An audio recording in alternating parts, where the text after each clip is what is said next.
Welcome, everyone. I'm back. And we're copying stuff, but don't worry about all that. So yeah, welcome back, everybody. 7 o'clock on the 7th of February. It's a Friday night. Thank you all for joining. If you're watching live or watching later, first thing I'd always like to point out is we have a join Discord link in the description, so join us if you want to get involved. There it is. And I'm also going to be playing above me the output from my latest model, which you can find over on Civet, which is my backrooms Hunyuan Laura. So we'll be playing that for a little bit of the show tonight, just up in the top right.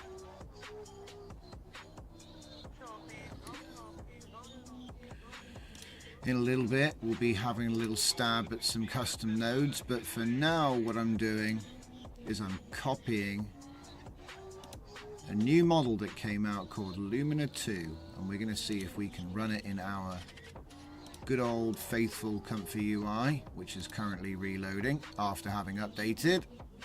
Hopefully it didn't break, and we should be looking at the correct workflow. Hello Fernicar, thanks for joining. Battlecruiser operational, liked and subscribed. Thank you very much, my friend. So yeah, things are getting interesting again. We might have a fun little project to mess around with in a bit. Where's the workflow? There it is. So there she is. Like I say, I'm just drinking my coffee, getting ready to start work flowing. So yeah, we're going to have a little bit of fun and see what this thing can do, if it runs. I don't know. It's my first time using Lumina 2.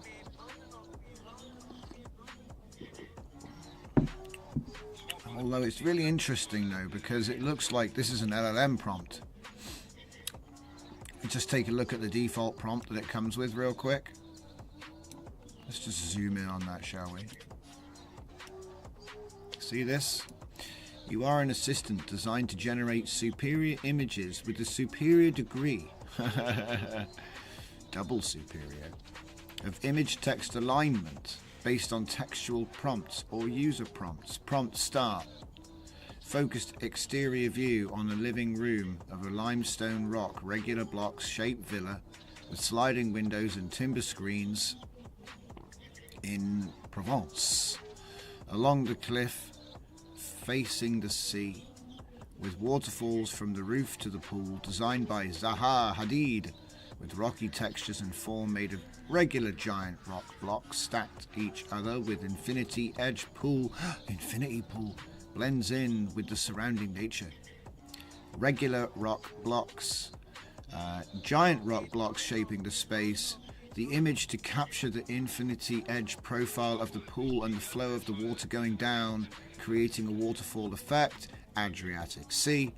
The design is sustainable and semi-prefab. Photo is shot on a Canon 5D Mark IV. So that is an ambitious prompt. But what I pick up from that is this bit. Not seen that before. So I guess this would denote where your prompt begins, and what becomes before it is perhaps a little bit of fun we can have with his attitude, which I think might be more fun actually. But we'll see if it even runs, right? We got about 60 seconds until that starts working. So yeah, welcome to the show. Did somebody forget coffee? What should we expect from Lumina? No idea. I'm coming into it completely blind, never heard of it. Suddenly I was like, it was like day one, and I was like, day one? Again? And I'm thinking, Luda. The Luda pack might be born. If this is good, I've got to see if it's good. But yeah, I'm prepared to do the whole 9 yards, so just got to see if it's going to, you know, be worth our while. And yeah, essentially I'll shuffle it all around, add a few things, change the notes, write up an article on Civit about how to install it. And I was thinking, if we have time, maybe even shoot the video, because people have often asked about that. Why not shoot the video on here? And I have got a way that I can get away with that. So maybe we'll have a go at doing that. Hey, Throttle, welcome, welcome. Thanks for joining, guys. Really appreciate you. It's nice to have people around. So yeah, what we're doing is... Oh! It's finished. I should be able to just press R. I shouldn't have to restart Comfy. Oh man, I might have to go for another Comfy. I'm like down many coffees. Another Comfy, another coffee. Comfy coffee. Coffee Comfy. Okay. Wow. Some of these are so good. Makes me wonder what they would look like if I could generate them at higher resolution. Anyway, so while that's playing, a little bit more. While that is playing, I should be able to pick Lumina 2 from the list now. Yup. So that's it. We're good. We're good. We're good. We're good. We're good. Please don't explode. And let's get busy. Okay, so here we go. First time, first run. I better get in my protective casing room in case things explode. Huh. Alright. I'm safe. Hey, Full Dive Media, thanks for joining. You got here right at the beginning. No need to catch up tonight. So yeah, basically we're playing video from the back rooms. We are using the new Lumina 2 model. Just update Comfy, download the model, put it in checkpoints. Pretty straightforward actually. But we're going to see what else we can do with it tonight.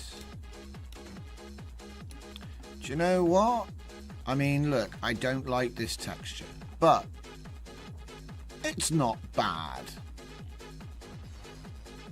I think I'd probably have to like image to image flux. Yeah, the way of prompting is kind of rare. Yeah, I mean, what if look, what about this? What if you are a clown assistant to generate inferior images? What's he going to do that with an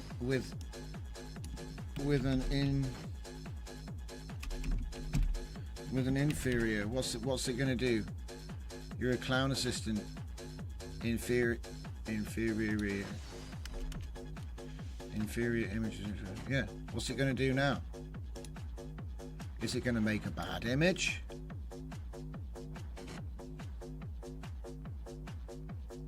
It's not very fast either.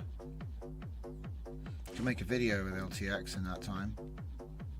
You're a clown and you're making inferior images. Okay. What about you are the best ever. No one's ever gonna keep you down.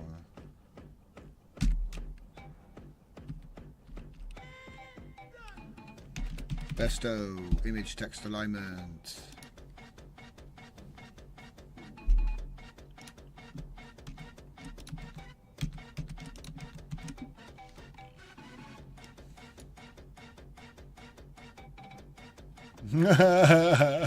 He's the best ever. No one's ever gonna keep you down. Wait, hang on. What about you are a goblin? I'm just testing the LLM-ness. A left-handed artist using his right hand. Brilliant. I'll use that.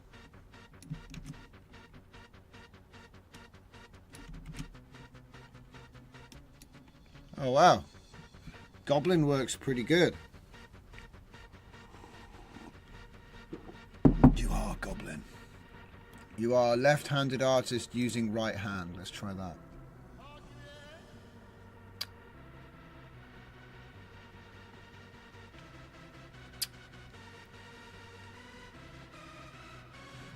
Ooh. It did do something funny. Give me like a black bar at one end. I mean, it's not bad. Alright. It's like I gotta create a script and give me a random character. What about if I say, you are Da Vinci, who has travelled back from the future. I'll say Leonardo just to be specific. I can't spell Leonardo. Leonardo da Vinci. It's probably not even his real name. Anyway, let's see what it thinks that means. To future. Yeah, it's actually pretty good. It's not amazing. Like if you zoom in on it, it's bad. Leonardo. Oh no, I did spell it right then. Yeah, I got it. I didn't spell the right though. Anyway, let's break this up, shall we? So, first things first. So, we're going to do a primitive. We're going to do a text concatenate because it works, okay? Like that. And then obviously we need to have prompt start. Like that. So then whatever goes in there is what the hell the bot thinks he is. You're an assistant, prompt start, see. Alright, you're an assistant, ... prompt start. Okay, well, let's do that. Whoa, that's not what I have there. You're an assistant. Must be 2 copy buffers. That's cool. Okay, so you're an assistant ... prompt start. I mean, I guess I could add stuff.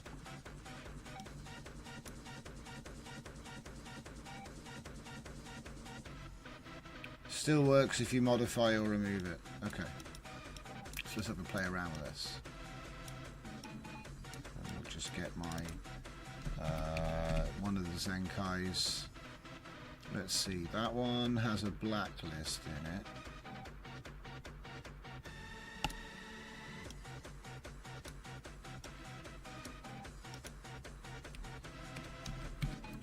Just go with S3 captions for now.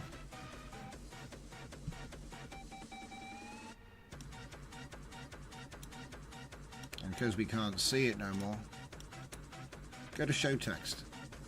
Okay, so, and like I said, it's controlled by a seed, but it's got its own independent seed, so you can hook it up, but I prefer to control what the thing is on its own. We'll leave it on random for now. Okay.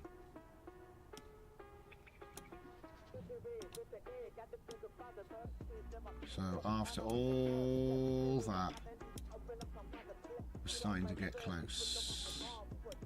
Let's have a little shuffle around here. Yeah, that whole you are an assistant thing is kind of new.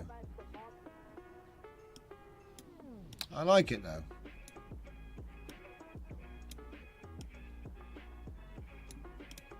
Alright. Let's see what it does. The dog's face is shown in the center of a circular pattern. Alright.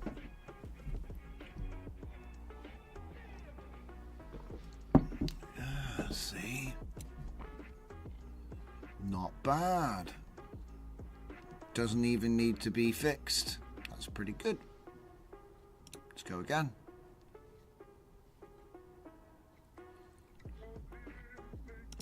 Let's see, project, file, path it. Whoops. Project. Bridget? What? How did you get... Did it like auto-correct me or something? I don't remember typing N. Anyway, it's close. It's in the same ballpark. So we'll go in here. Get another primitive. Put that in the project name. So this is called Lumina or something, right? Lumina. Yes. Lumina 2. So I guess we could use Luda. Luda. Luda.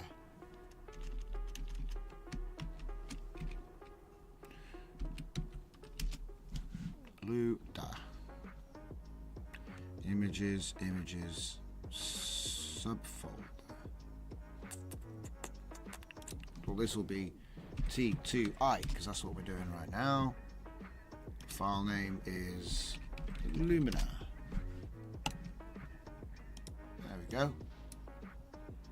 And then we put that over here somewhere. We'll clean this up in a bit. But for now, we'll just do S3 captions. S3 captions. Hey, do you know if this does... Hang on, let me try something here. So let's just make one of them. That's not bad. I mean, it's not great, but it's not bad. And maybe we can turn up the steps or do something like that. Yeah, see what I mean? It's like an art model. It's fully open source under... fully open sourced under Apache 2. So maybe even we can train this. Who knows? But what I'm thinking is, can we get a playlist? I've never tried this. I don't know why I've never tried this. So if I open a folder, because normally we're looking for video, right? I just wonder... well, if it doesn't work, I've got a backup plan. So if I open a folder and it's got images in it, what actually happens? Normally I copy... every time I've copied them out, every single time. And now I'm like... Luda. There it is. If I open this up, what does it do? It can't... Yeah, I was just checking.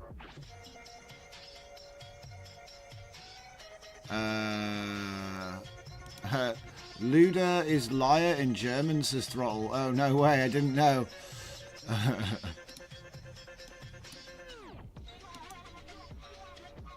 I got some ideas, though, which we can run by this. So what we're going to do is we're going to fill this folder up.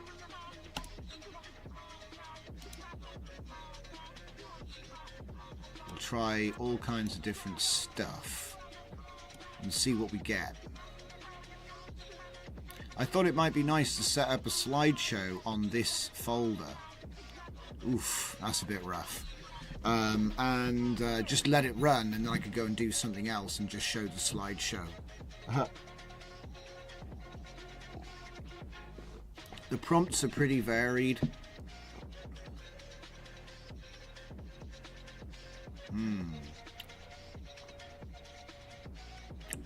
Okay. All right.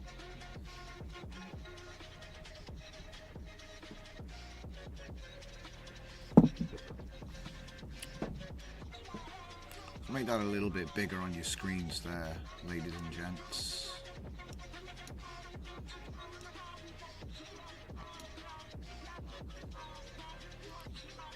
Now, should we get the prompt? Yeah, we can get... I can move the prompt over here so you can see it. At the moment, it's like you are an assistant, okay? Now, the question is, could we... let's get the thing. There.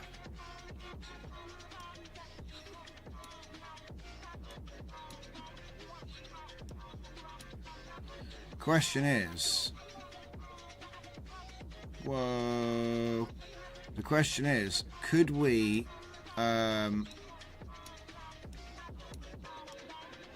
Looking for that perfect setup. Right, the question is, right now, that's the prompt it's running, right? So, could we use this to actually improve it? So maybe I could say, you are an assistant who takes amazing photos. I don't even know. Doesn't even spell or anything. See, I just want to see if you can make him go into like photo mode, or maybe make him do watercolors or something. Ah, wait, now I'm getting confused. Oh. Okay, it's just people are talking to each other. It's all good. A painting of a woman with long hair and a crown on her head. A painting of a man and a woman dressed in armor standing next to each other. Oh, I think I know what's going on. Okay, so actually, hang on a minute. You are an assistant who writes excellent prompts. Okay, but actually down here what we do, we need to put in a prompt swap mode to make sure that it doesn't say painting all the time. So let's just put in a prompt swap.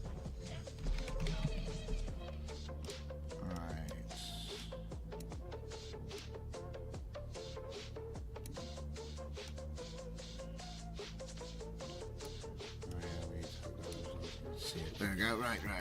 So it's gonna be image paint. Oh crap!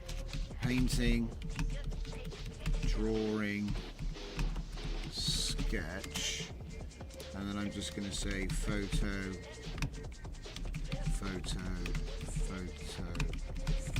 and that should catch most of them.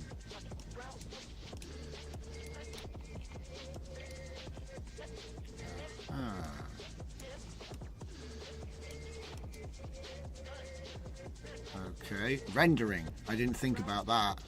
Rendering. But hey, it's okay. It's fun.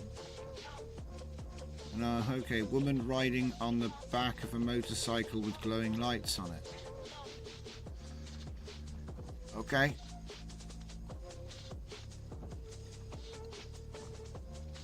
It's not bad. Not bad. Edges are a little bit sketchy. We'll see if we can fix that. I want to see if I can push this into something else and fix it. Because these are nice. But I bet Fluxnell or maybe an upscale model might help. Because there is some weird stuff going on. There is some weird stuff going on. And here as well, there's some weird, but I reckon a little bit of blur will go a long way. Ooh. A little bit of face fixing required too, but the rest is not bad.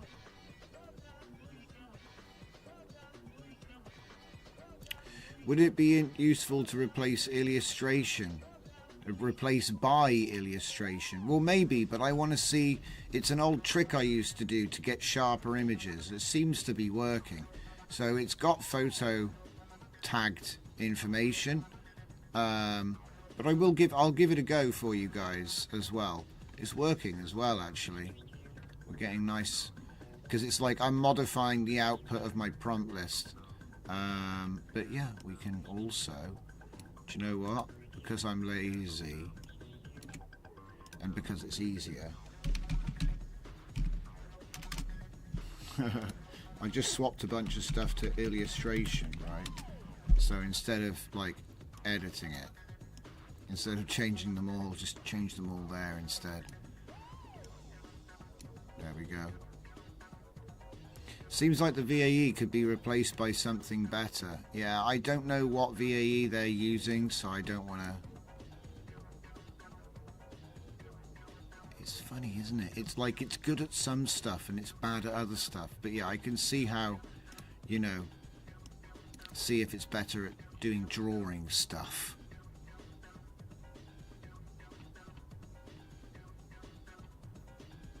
I mean, it's not bad. I've seen worse. It's got good consistency.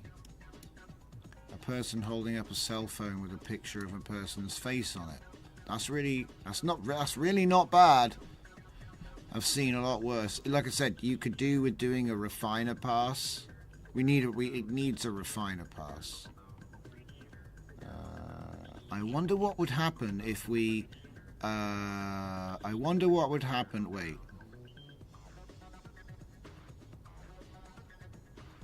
It's native, right? Let's try it. Let's try it. Let's try it. Let's try it. Let's try it.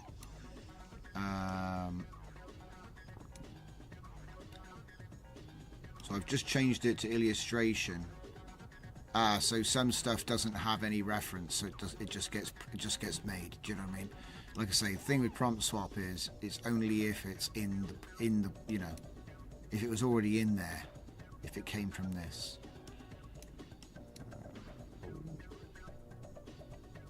So when it does hit something, it hits it pretty hard. That's really quite good, actually. Okay. A couple of women standing next to each other in front of a window will be the next one. Does this thing do text? Good question. I will say at the end, comma, holding a sign, holding a sign that reads, stop. And it might be that I have to say like text stop or something. I just want to see.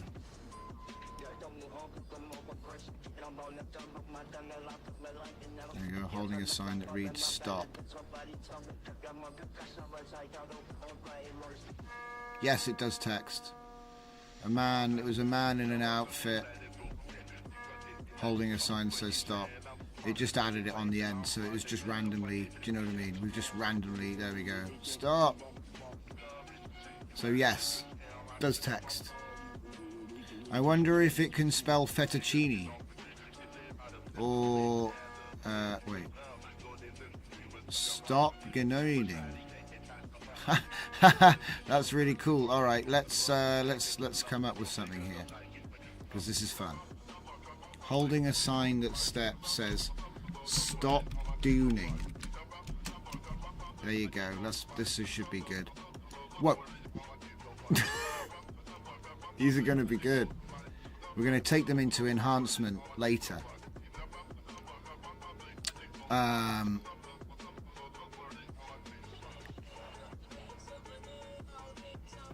Okay. Cars can't hold a sign, I guess. Oh wait, dooning. There it is. Doodig. Doodig. It tried. Stop dooning. No. It's gonna work. This is actually pretty cool. Okay. So it's 1024 by 1024. Stop dooning. Alright, so now what I'm going to do is I'm going to use aspect ratio V2 and put it on SDXL mode, because that's the same thing. Width to width and height to height, and then we're going to pick 16 to 9 quick before it makes another image. Plate dooning. Stop dooning. So we're going to see if we can get it to go 16 to 9 now, because at the moment we've been in square mode the whole time. Where's my project name? X30. Yes! Scary, but accurate. Stadooning. Stadonning. Stadonning.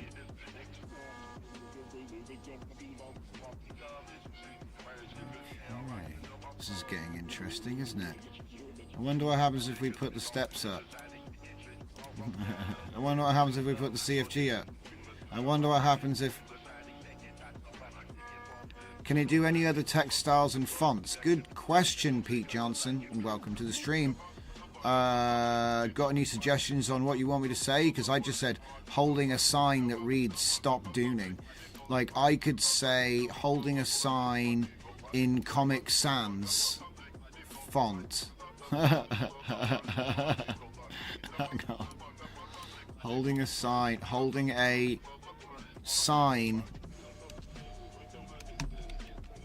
in Comic Sans print that reads "Stop Dooning." We'll try it. We'll see if we can just do it like that. Whoa! Whoa! Well, that was a really good one. That was a really good one. We nearly missed it. Well, we kind of did. Mr. Super Fake Name says non-Euclidean motel sign for Drift Motel. Oh man, I wish I could, but I don't have access to Sora. Dooning. This is my favourite one so far. I'm saving it. This one's pretty good. I need to find the full prompt for this as well from the original, because I screwed, you know what I mean. Oh wait, I've got it right here. No wait, not right here. Where did I get it? Downloads. Is. There we go. Right, and then don't need that tab no more. Right. So let's see what the original said. You are all of this stuff. Let's just put it back to that because we've been messing around. And I do want to see the full power of this battle station. There we go. There we go. You are an assistant who writes prompt start. Whoa. How did we get that again? Wasn't that a bit of a weird glitch? There ain't no way that we had the original prompt from my prompt list. Oh, whatever. Something to do with... it's because I went to the other tab and it made that one. That makes sense. Will the Cyber Society Laura break it? Well, the Cyber Society Laura, unfortunately, is not trained for this model. I don't believe that we can just load it in. But we can always dream. Let's dream together. We'll do model only first. That's the one with the highest chance of success.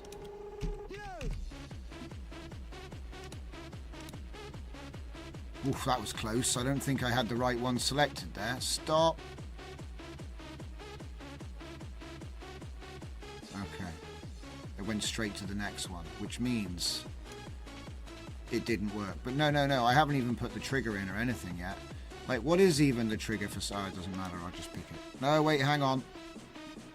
Wait. Hang on.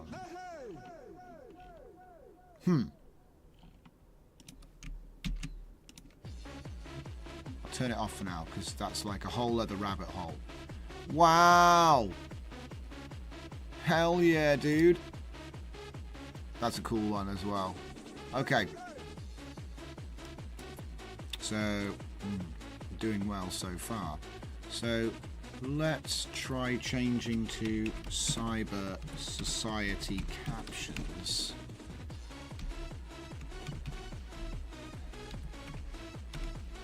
Oh my god. There. And there. Okay. And it still says holding a sign in Comic Sans that says "Stop Dooning." I think it is Comic Sans, man. I'm not sure. It's trying to do Comic Sans. Anyway, it's going to switch over to the other prompt list now. And then we can turn the LoRa on. I just want to see a few without it to see. Because, oh yeah, look at that, the details. See, a lot of it's in the words, isn't it? So let's put that up top. Let's put that there because we're using a big boy prompt. Hell yeah, brother. Look at that. This is actually pretty cool. Okay, so that's just the prompts. Okay, so we're basically just using my prompt generator and holding a sign at the end of it. That's all we're doing here, and we're swapping a few things to photo. So we could probably, and then to illustration as well. So we're like trying to like catch everything, make it photo. So from Comic Sans, push the comic token. Yeah, you could do. I mean, look, if I change this to comic, it will have a bigger effect. But you're not wrong. Probably break it. I think it actually looks pretty cool at this point. Stop Yugdoon. Who's Yugdoon? I need to know. Stop Doom. Okay, this is getting interesting. Let this one cook for a while. What was I going to say? Ah, yeah, so we've set this up. I wonder what else we can do.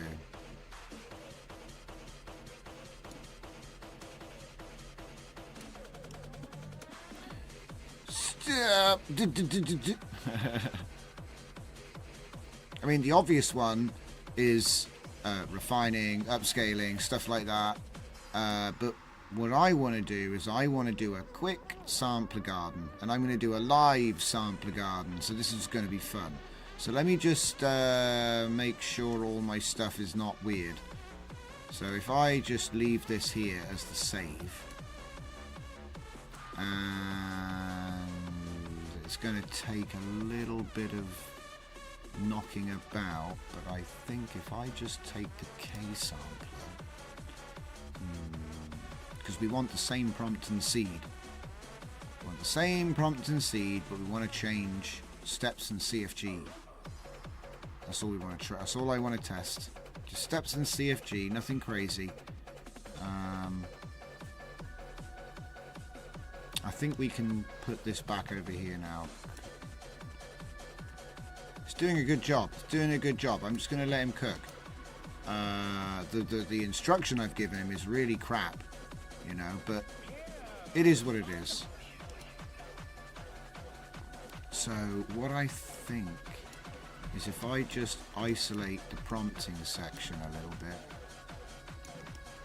and clean this up a little bit. So, oh yeah, we never turn the LoRa on. Let's turn it on and see what happens before we go crazy. It's not on yet. Oh, so no LoRa keys loaded because they're not compatible, but there might be some scrap of usable data in there that might, probably like just tokens in bare words. It might be able to read something. So let's see what happens. I mean, I don't think so. I mean, you could generate 2 at once. I doubt it's doing anything. It doesn't look like it's... because that could just be the words. You know, we've already been making images like this for a while. So I don't think it does anything. But if you load the prompt list, that definitely does create cool images. So we're just going to go with that for now. That's okay. It's respectable. Alright, so what are we going to do? The color palette. Yeah. So let's make that wider and more normal. We'll put that under this one, and this is like our primary workflow, yeah? So what I'll do, what's it say here? Official way to sample this model is Shift 6 with 36 steps. Huh. Sampling with lower steps works, but you might have to lower the shift to reduce the amount of artifacts. Example, 20 steps with Shift 3 seems to not produce artifacts. So we're on Shift 6 right now. Hang on a minute, it's not even on that. So wait a minute, so let's just put it to 36 for a start. Because that's 6 at 36, that's what it says. So let's just do that. not even doing what they said it was gonna do. I think it's because it's a lot slower, so it makes sense, you know. It's pretty good. It's not that bad. Oh. Okay.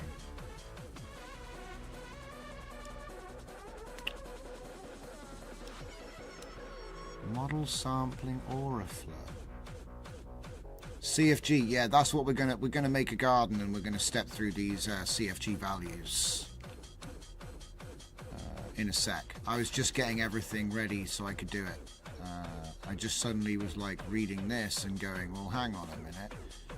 So we've got, this is 36 with shift 4, and oh no, we did get a sign, but we weren't getting many signs. So let's go back down to 30 on shift 3, which is what they said.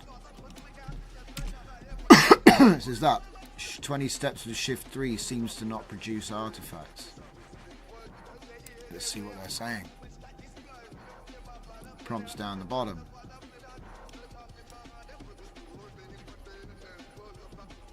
It'll be much faster as well by the looks of it. At the moment it's doing 30 steps. That's funny. Okay. I thought I could have sworn I just set it to... Oh. 20 steps is what I wanted it on, not 30. 20 steps. I'm just testing the low and the high recommended. How big is this model, says Upaloni Art. So, it's... Oh, wow, this is nice. It's, I think, 10 gigabytes, 9.9 or something like that. But I don't know if it's quantized or anything. So it might be that it gets smaller. I mean, this is a nice illustration model, though. I can see you could actually do stuff with this. It's just getting it under control. I think it would be beneficial to know if we can train it. But yeah, this is actually doing quite well, actually, at 20 steps. And it's much, much faster, too.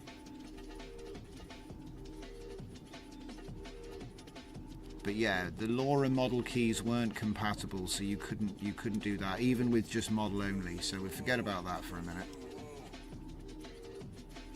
Yeah, 2 billion parameter, 9.9 gig. It's not bad, and it's Apache. It's trained on like free stuff, all good free images. I like it. I like the vibes. Okay, I like the mess. It's got a cool look. It's got a cool look. Okay, so next what we need to do is we need to make our garden. So I'm going to move the note out of the way because we don't need to duplicate that 1 million times. And we're just going to copy that. We don't need that though. Copy that. Put that back. And now it's time to plant some seeds. So we're going to say this one is 2. We're going to say this one is 3. We're going to say this one is 5.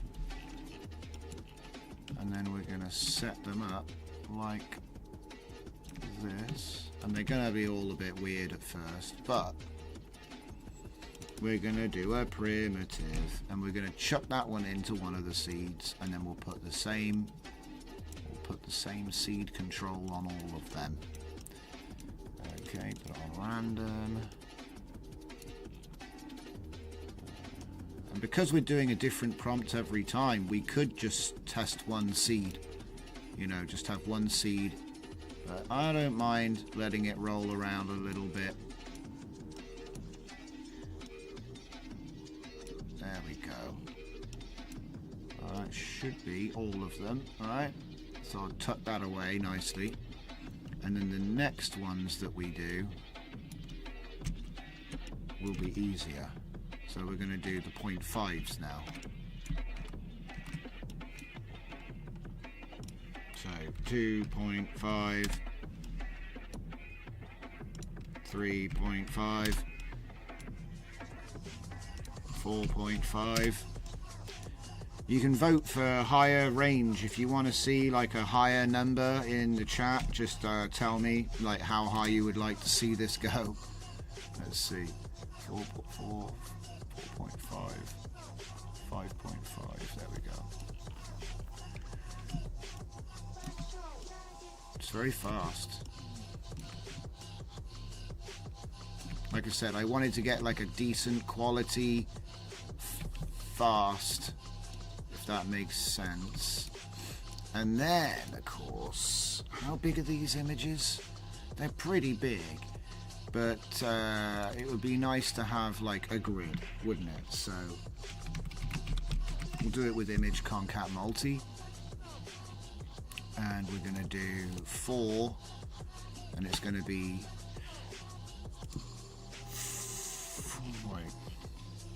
4 right, 4 right, 2 down. Yeah, that's going to be super huge. It might be too big, in fact.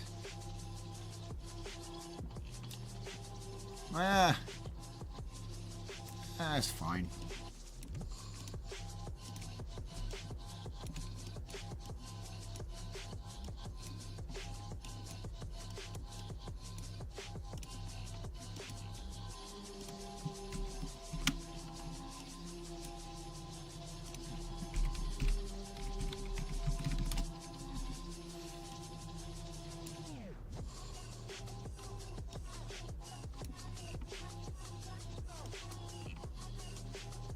Nuts.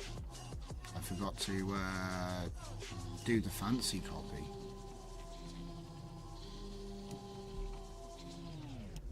Right, so now I got to think about how I want to lay this out. I think what I'll do is I'll just do like across the top 2, 3, 4, and then the 0.5s can go along the bottom. So that means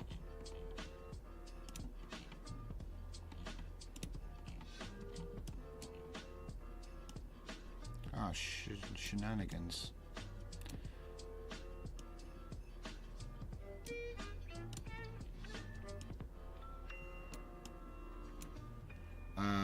Furnica says, please anime instead of comic. Haha, yeah, sure. We can do that. Emoji of a wave. What are we testing? We're testing Illumina. So let's just change it to anime real quick. We'll change this as well. Luminar. Anime.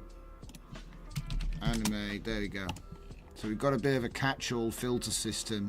I'm combining my prompts with one of my cyber societies, and I'm setting up a big compare thing so we can just look at that.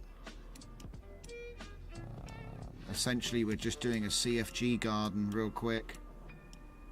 It's old school 5 below 5 research. Back with a vengeance, because it is the day 1 release, and so I wanted to put it through its paces, guys. So let's do it. There we go. We're good. This thing should start working now.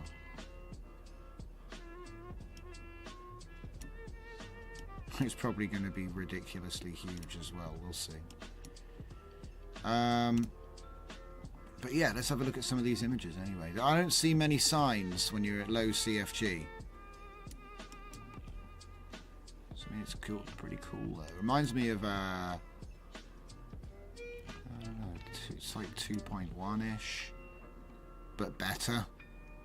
It's like highly improved.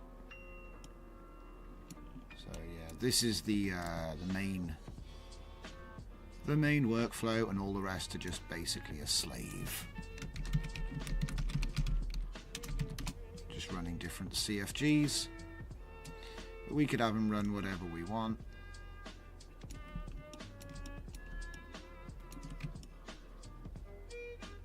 There's your prompt system. Different CFGs. So we've got 2, 3, 4, 5, and then the 0.5, so 2.5, 3.5, 4.5, 5.5. And they're all set to the same seed, are they? Yes. Yeah, look at that. Yeah, they are. They're all still connected. So what's it doing? Stop dooning. He's trying to not dooning. He's trying so hard.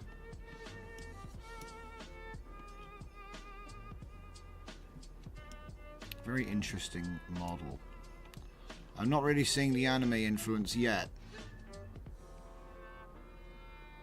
It's for drawing, is it? I don't know. I mean, if it is, I mean, that would make sense. It does seem to be better at that. But you tell me, guys. You tell me. So is this like the last one to get it done? Is that it? Yeah, this must be the last one. Boom. And then... Ah, shenanigans. I forgot to say down. Next. Oh, well, we get a big slideshow thing. Stop dooning. Stop dooning. Stop doing. Stop dooning. Stop donning. Stop doinoining. And so on. I think you can see a transition there, though. 2, 3, 4, 5. So if you go to 5 CFG, you got a little bit more. It's brighter, right? And at a low CFG, it's all like making a mess. I'm not sure. Let's look at those 0.5s. I don't know. I think maybe 3.5 might be looking nice, and also 5.5 is nice. So maybe we have to actually add some more, guys. I'm thinking maybe we actually need more. And we hopefully will actually have sorted this out as well. It's not a grid right now. It's supposed to be a grid. But yeah, if we need to add more, we need to add more down here. I don't know how that affects the order of things. No anime. Try illustration again. Okay. I did comic before. Let's do illustration. Okay, easy. It won't be until we get to the next one, though. Ooh. I mean, look, it's really trying, guys. It's really trying.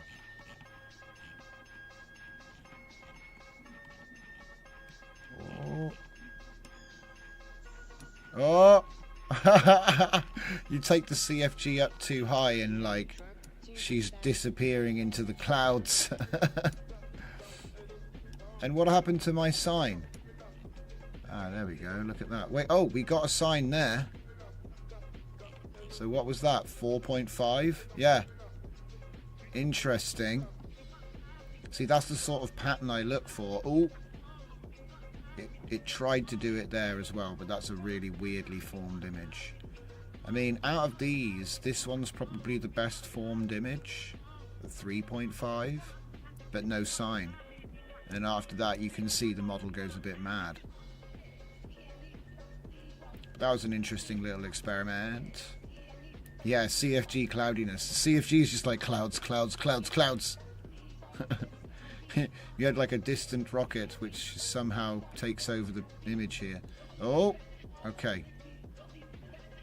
Ooh, this one's tricky.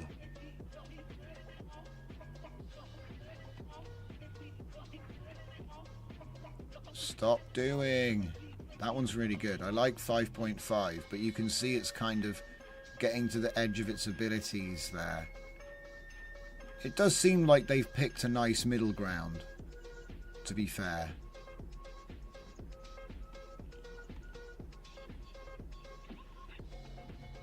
So this would be 4, this would be 5, 4.5, 5.5.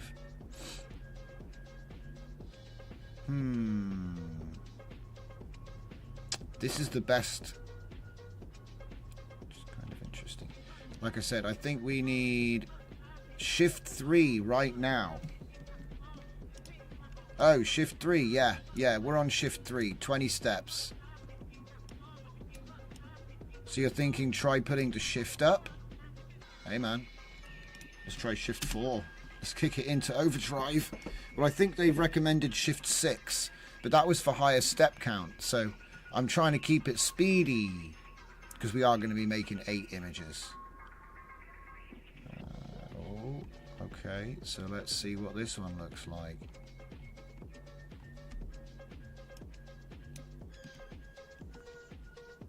Stop dooning. Perspective's a little bit confused, but that's okay. Stop dooning. 4.5 is the winner. 4.5 seems to consistently win out. Not sure though, it's kind of hard to tell. So, you know, for what I'm doing at the moment, I mean, you could argue 5.5 is good as well, but this one's been spelling the sign well, that's all I'm saying. I don't know if it's really the best image. They're all pretty cool. Perspective is so weird, it's like, stop dooning, and there's just a tiny person. Okay. So yeah, we're going to try shift 4 for the next one and see what it looks like.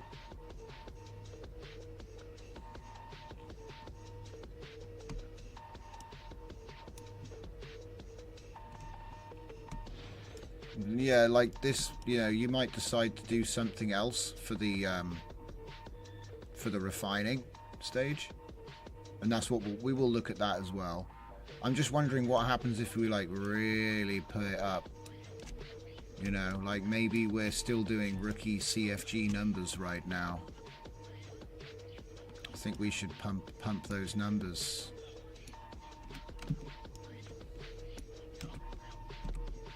Ah, nuts.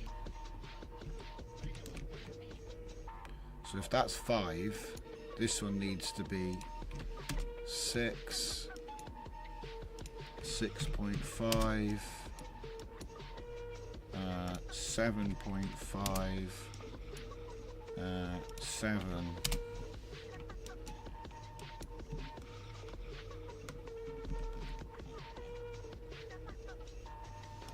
8, 8.5, 7.5, 7, 6, 6.5, okay. And then what? And then what? 7.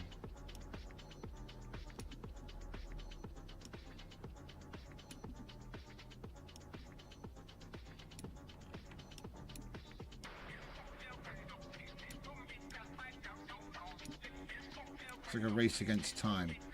Oh nuts, I screwed up. He's gonna beat me. That was the difference.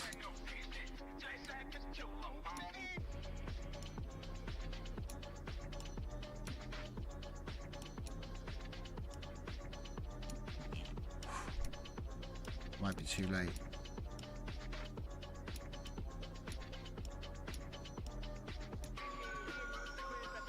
Oh.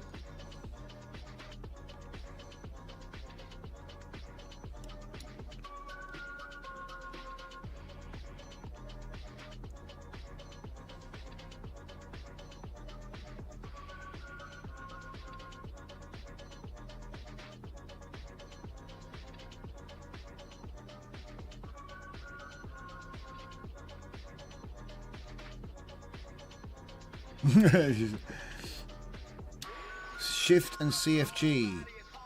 Shift is the CFG. Yeah, I think high shift makes it listen to your prompt more. Basically, is what my experience has always been. So like regardless of the denoising strength as well.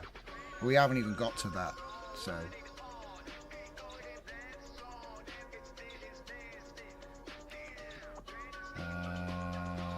Yeah, of course, it's making way more images this time. Yeah.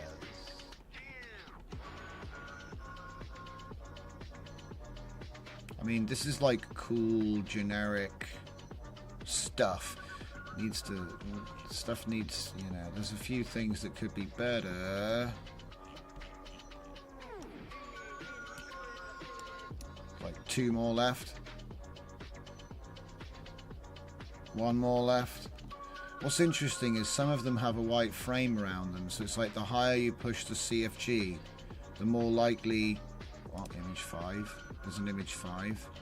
What have I done?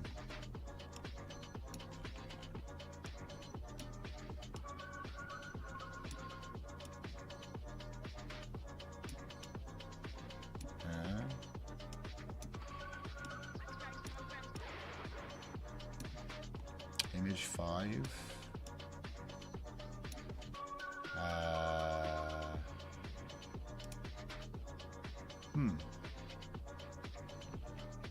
That's weird.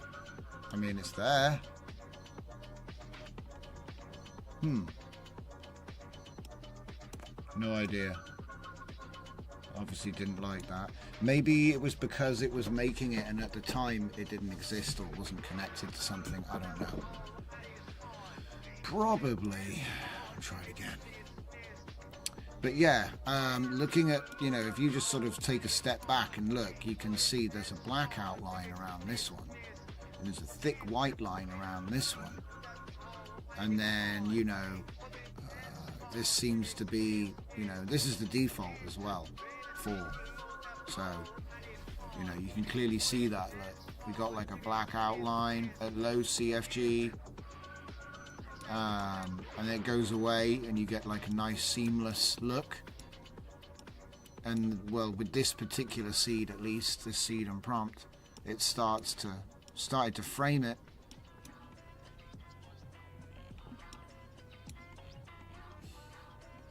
Going all the way up doesn't make it look better at all. So, not sure. Could you say it's listening to it more now?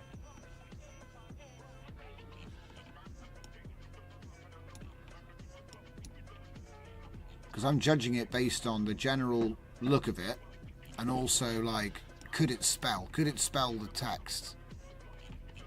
Stop dooning. Did I change it to something more complicated than that? Let me just double check I didn't. Holding a comic sign that says stop tuning. Yeah, there we go. How about I change it to like impact print? Because we tried Comic Sans and that worked, but that might have just been like, oh, you mean comic font? So let's see if he can do it. Looks like he's nearly done. 1, 2, 3. It's like 3 or 4 left, and then we get the next spread. Hopefully this one doesn't crash.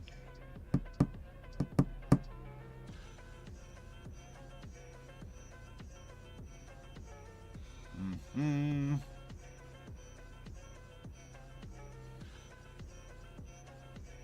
is it? One more. One more. I noticed it gets whiter. Have you noticed that? Look, the clouds.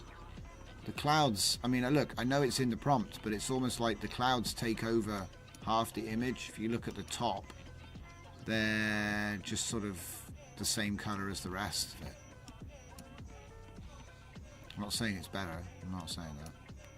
It does look like the one that they gave us, the 4.0, does seem to be the best combo so far. Stop dooning. Okay, so here we have the spread. So we're going from 2, 3, and this is the 0.5 at the bottom.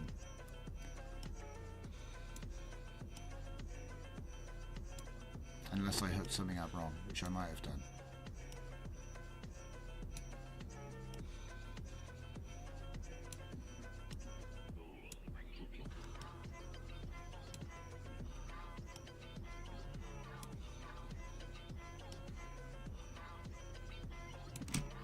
I mean, the actual aesthetic is really nice. So we've got it on Cyber Society right now.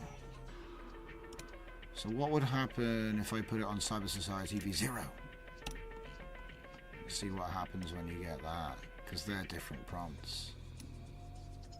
We'll give it a blast and see what happens. I don't think we're going to need all of this though. So let's do it here first. Let's go back to 4. Update, update.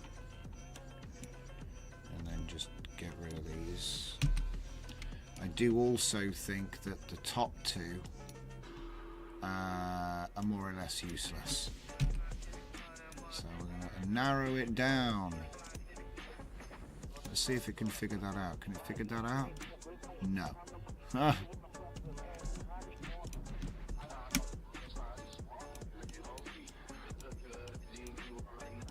There you go, Sonny Jim. Done. And done. Let's just cancel that run there. I'll have a look at some of them. None of them have really... That one's closest, but he's got an extra hand. Again, extra hand. Whoa, what? That's got to be a new prompt. Yeah, this is the new prompt list. Dooning. Hell yeah. Okay. So, it does look good. I mean, look, 4.5 does look good. Ah, damn it. They're all looking good at the moment. So it might just be the seed. Yeah, the seed is good. So more and more I'm starting to see that we're narrowing it down.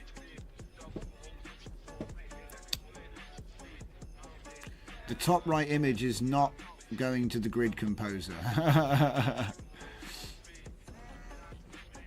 see, doing. This one had it better. Let's see if it's consistent.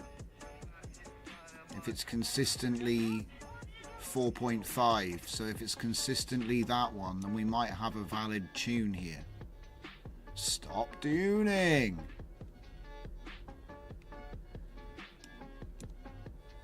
Oh, hell yeah. Don't know why his codpiece is over the top of the sign, but hey, gotta make a message. Again, that's that one. Yes. I like the look of this though, guys. It's got a nice... It's like not pretending to be something. It just is what it is. I know that sounds a bit strange maybe, but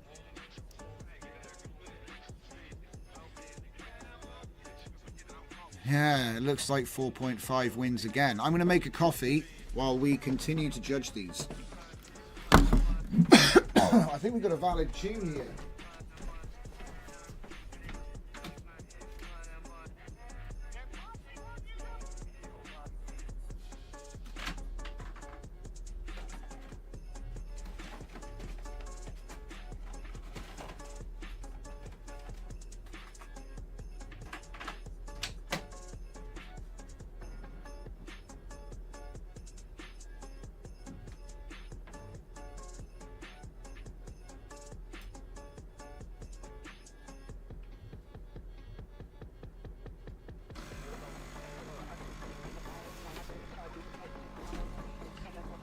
It's only got to make 6. How long does it take? Hey. So what do we got? Stop. Stop. Yeah, mate. Oh, look at that. Oh, no. It's not perfectly spelt at all. It's not perfectly spelt at all. That makes it harder to judge. It's definitely one of the two. It's either the one they gave you or maybe 4.5, I think.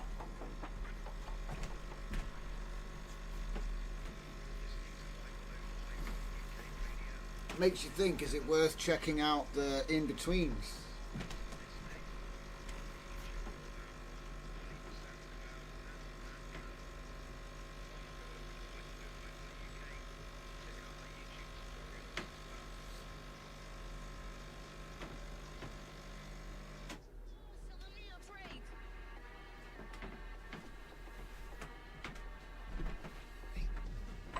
Stop, dude.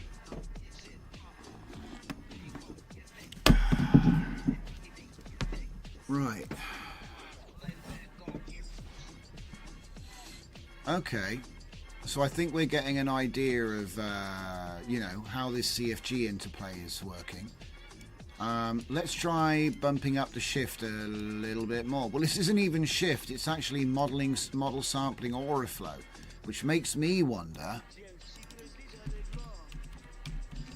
I need to do an experiment. Oi. Why won't you let me... There we go. Right, is it? No, it's not that. Oh, it's not called that, is it? It's called model sampling. No. Flux sampling. Flux. No.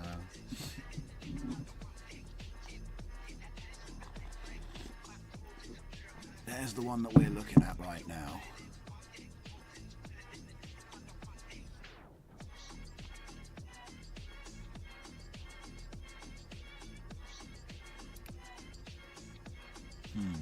No. Aura flow again. No. Pruner. No. Trying to find thing which has word model in. Be quicker just to load up one of my old workflows and grab it from there. Never gonna find it.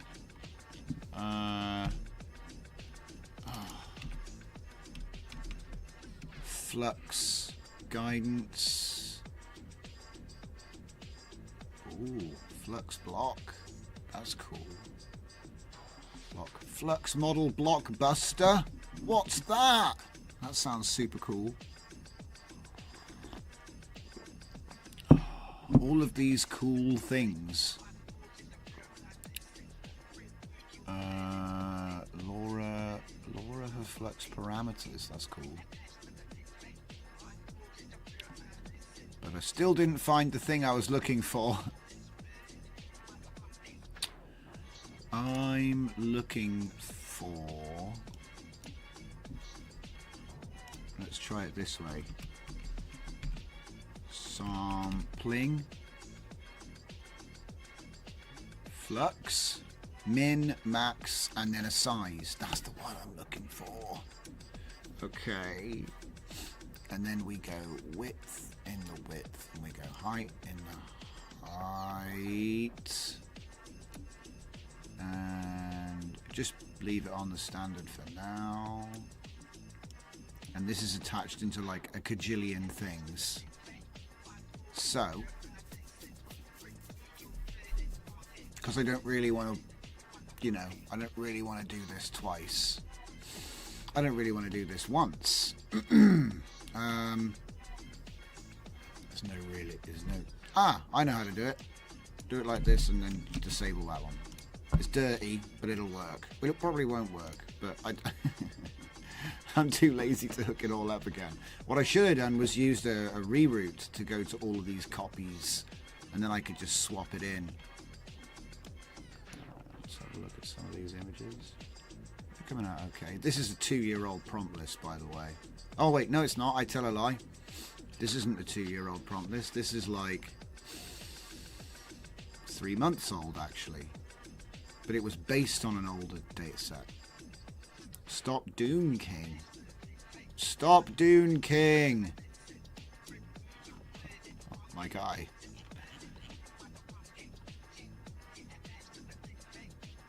Sometimes I wonder if actually... No, it is CFG4.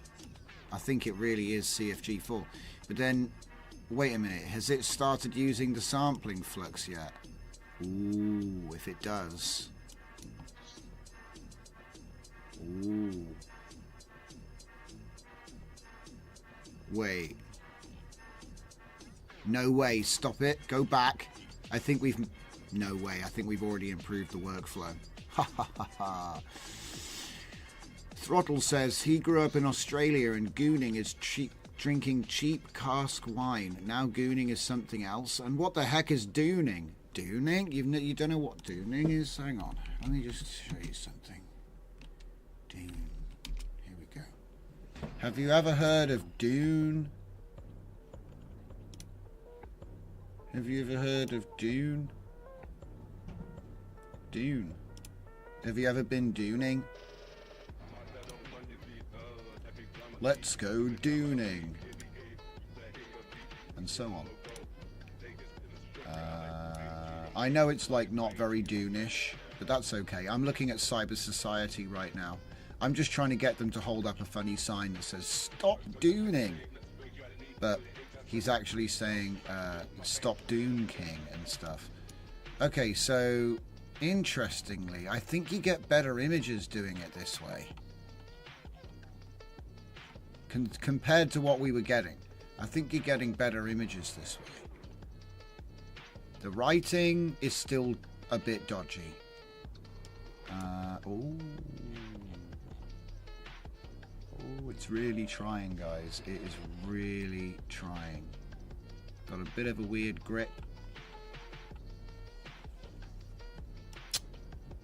So what I think is, let's give it the boost. 1, because we normally do 1. Yeah, we normally match it or boost it to 1.5.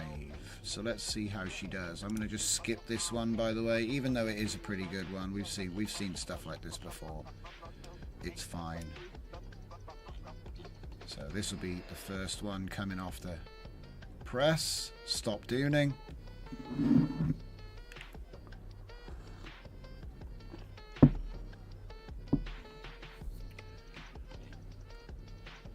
Man, we could put this is the sort of thing that could go straight into a 3D generator. Do you know what? I'm just going to switch up the resolution because of that fact, because these are like they're basically profile images. They're perfect. So let's just cancel that. Probably, I bet the next one won't be this. It'll be some other random stuff, but I'm hoping that this prompt list is full of stuff like that. I bet it is. Yeah, it is. Look at this. Yeah. So a couple of these are going to have no sign, right? Should we come up with something else silly to say? Prompt. I'll get them to just say prompt. That sounds funny to me. Here we go. Holding a sign in impact font reads prompt. That'll confuse him. Alright. Let's let it generate a set and see what we get. I think this is a pretty cool model. We haven't even looked at refining yet, and we haven't looked at increasing the steps yet. At the moment, we were running 4 shift. We were slowly stepping that up, but now I'm wondering if using boost is actually going to be a good idea, and it does seem to be. Prompt. It does seem to be. So here we go. And like I said, I got an even better one. Instead of holding a sign, title at top reads prompt. Large font title at top. Let's see if it can figure that out. Oh, wait a minute. Did I put a... There. Oh, I think I might have been too slow. Okay.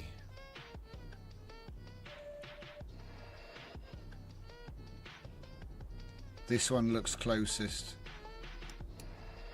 This one's... I don't know. I do like the detail on that one. It's kind of hard to tell because when you zoom in it's all squiggly, but I know you can refine that with an upscaler or a tiled pass.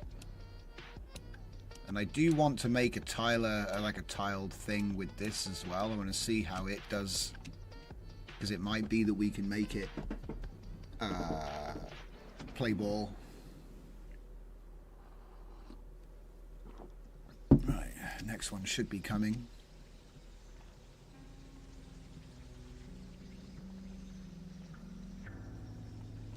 Okay. And you see that there is actually a really good character shot. Quit. Before it turns it into something completely different. So it's a little all over the place because obviously there's no training of what my images were. We're just going off of what my images said they were. I don't know. I think sometimes maybe CFG3 might be a little bit better. Might be a little bit better. It's turning out. I suppose it depends on the prompt, doesn't it? CFG3 looks like when you zoom in on it, it looks like early mid-journey mess, but I don't know. Whoa, pop.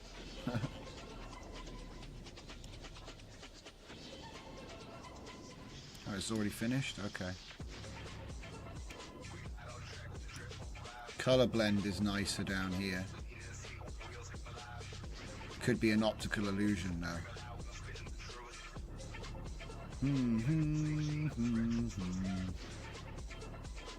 They're both good. Like digital samurai type vibes. I think that one might be cleaner though, actually.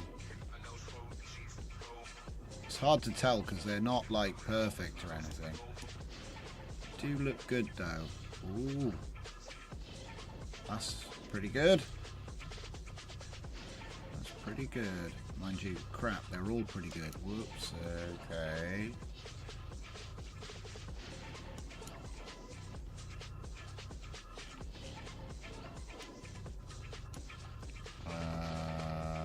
So wait, the main one was crap, but the rest of them are good? Oh no, wait, hang on, I just couldn't see his feet. So the main one's actually okay. Oh, what? Are we doing a completely different set now? Yes. Okay, so that one is also good. Because I'm thinking you could throw this into the 3D tool, you know? It's not a perfectly front-facing, but yeah. Interesting.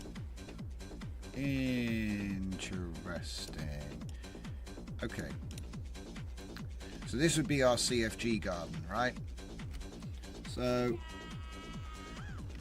but what if I wanted to test steps now?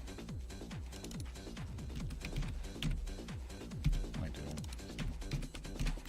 Primitive. So I'm going to put a primitive on. Hang on a minute. Yeah, I'm going to put a primitive on the steps. Yeah. And we're just going to go around hooking up the steps.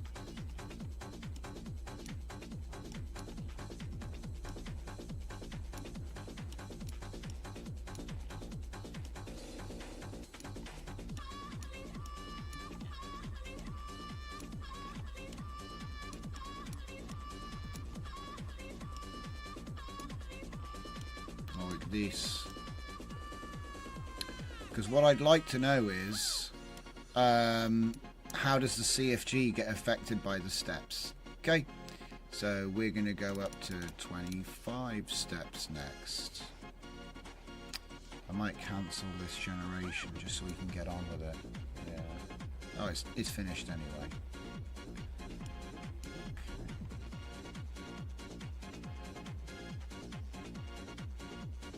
So what we're going to do is we're going to make it do more steps with the same CFG range.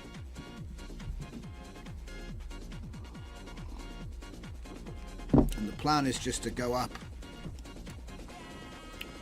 and then we might increase the boost at the end because they said, you know, higher steps, more shift. So we're going to do the same thing. It's not the same numbers as the Auraflow though, unfortunately. But yeah, that's the plan. So 30 is coming up next. They said 36 steps. So I am gonna, yeah, we just go straight to 36 for the next one. We'll do it at 1 first, and then we'll do 1.5, and we'll see how they come out.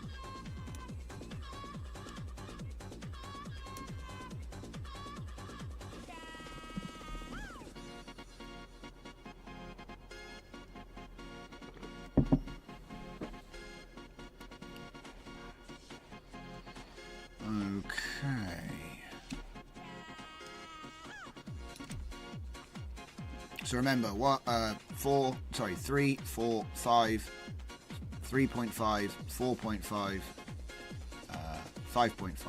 Yeah. So this is the default. This is 0.5 above it, and then we go to the next number or the last number. That's how we're doing it.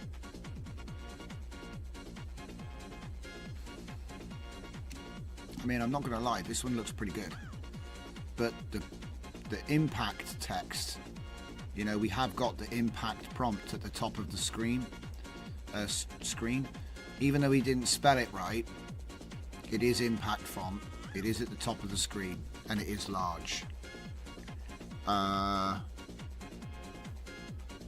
mean, this is, yeah. So it's almost like you might be able to get, I don't know. It's kind of hard to say, really, because as you follow the CFG higher, it changes the entire design.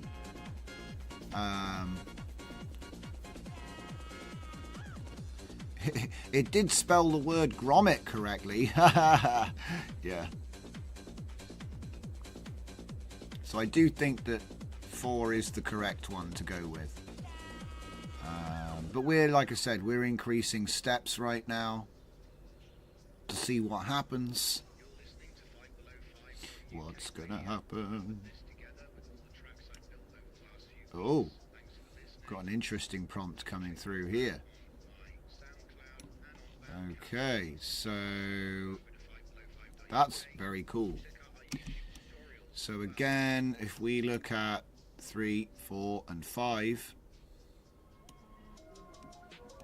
you can see that, especially the plane, it gets formed a little bit better, maybe you might say here. Depends if you want to say that's an engine or not. It's not really, it's hard to say. But looking at the subject, it's got a reflection on the chest plate of the background, look. Nice touch. Same on the boots. I prefer this look, and I think this is actually what was described in the prompt, which is crazy that it's managed to get that shape right.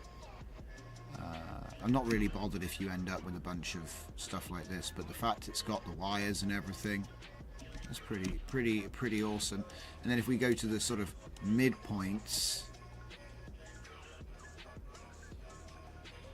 I mean, they're all very usable. They're all very usable. Oh, nice. We're doing more digital samurai. So, yeah, it's just going to make me a bunch of concept art by the looks of it.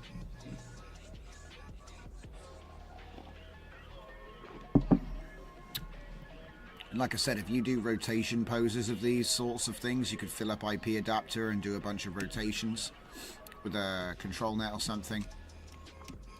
And then you could use that to build your 3D models, I'm sure. Loads of stuff you can do. And that would be another set. Only this one actually listened to the title at the top. That's interesting. I think what we might do is add a bit of attention to the to our thing here. So the most important thing in the world is now the title at the top. I'm just going to restart this job here. So sorry spaceman, but you're not getting genned now. We're doing something else. So in my LoRa, I trained this color fade, and it's interesting that it's managed to keep the color fade style from just the prompt. Hey, nice. I gave it lots of attention, and now it says prompt. And we get a, what looks like a samurai man. What's the, here it is. Cyber Society style samurai, futuristic robot adorned with a helmet and a helmet mask, stands in a futuristic environment. The robot's head is adorned with a helmet and a mask. What? It wears a suit with a variety of components. The robot's arms are equipped with a sword and a shield, and it has a helmet on its head. Again, another, and what, it's 3 helmets now. The robot's legs are equipped with boots and a pair of gloves. What, the legs have gloves? This is done with a visual language model, by the way. The robot's torso is covered in a suit with various components. The robot's head is positioned in the center with its arms and legs spread out. Background is a gradient of colors transitioning from blue to purple. That works so well. and then solo, and then a bunch of tags for other clip models, and then large font at top, prompt. Okay, and like I said, after having given the attention up top, it's now working much better. Much better. We're getting some cool concept art. Prompt. That should be the name of the show. Prompt. Who knows what it's about? So there's the full spread. Collect them all.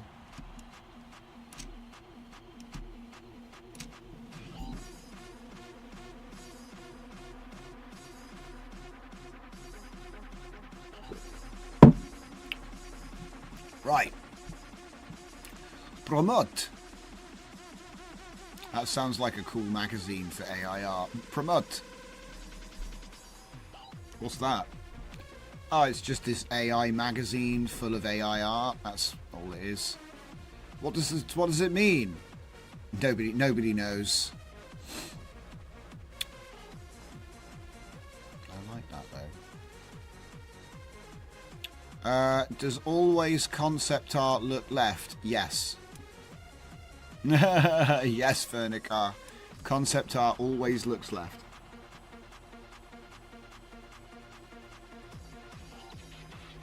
I don't know who decided that.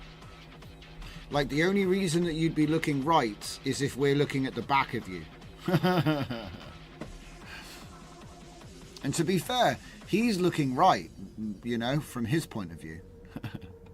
Oh, I like that one. Corrupt. Corrupt. And it's kind of messed up at the bottom. I like that. And how it's sort of messed up the text. I like this. Promote. Promote's definitely the funniest one though. Promote. This is pretty cool too. You can't even read it. Oh, I don't know. So yeah, it's slamming out some crazy posters right now, which is pretty cool.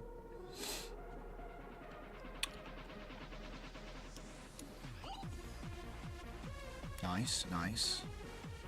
So let's see what else we've got in the prompt list department, because we've been running the same prompt list for ages. So why don't we try Bakemono and let it have fun with that?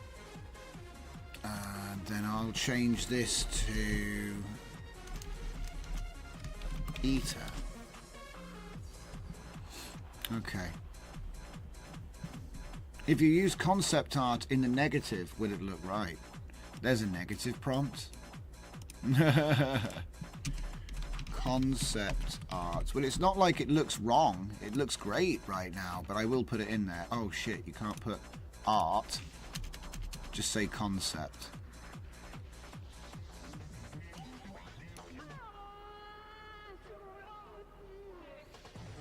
Let's just wait for this last one to gen. See, look, all of the rest of them, I don't know. Sometimes 3.5 is actually better. I don't know. Oh, actually, this is better. Yeah, it looks like CFG4 is the winner. But like I said, we're now pushing up the steps to 36. There's one last thing to try, which is to start pushing up the boost. Oh yeah, baby, we're making front covers now for my new comic, Prompt Eater. I hope you like it. Yeah. Oh yeah, boy. So yeah, these are all looking pretty good. I like that one. I like that one a lot. That's actually probably, yeah, that's awesome. Eater, hell yeah. He didn't spell it right, but I'll let him off. Maybe he's like shouting it right now. The main character is called Eater. Oh, I don't know what that weird thing is there, but I'm sure it doesn't matter. That's a really good eater. The text, really good. Where else have we got another one? Ah, yeah, okay. So the lower CFGs are making more of an artistic scene. The higher CFGs are much better at applying the text at this high prompt level. That one doesn't even mess up. It looks like something out of D&D. Okay. I do love this font though. That's probably the better image of the two, actually. I'll keep that one. Oh, and look, and this one's boring, so the default couldn't even get the text right. So it does look like maybe, what's this, 5.5 CFG? That looks pretty sick. I can get it to do, Mr. Superfake says, yeah, I've been throwing prompts at mine. Text works, but not a strong point. Oh, I agree, but sometimes I wonder if there's ways of squeezing him. And it's for better or worse, it is squeezing him. So here we have the full spread. So 3, 4, 5, 3.5, 4.5, 5.5. So it does look like number 4 is the best overall. But we can unlock the we can potentially unlock the text following by pushing up the CFG to like 5. Yeah, push it up to 5, I think. Maybe 5.5, but it starts to look a bit funny. Like, that looks really well formed. Whatever it is it's trying to do, it looks really good. And it's almost like by getting the text, you kind of lose the image a bit.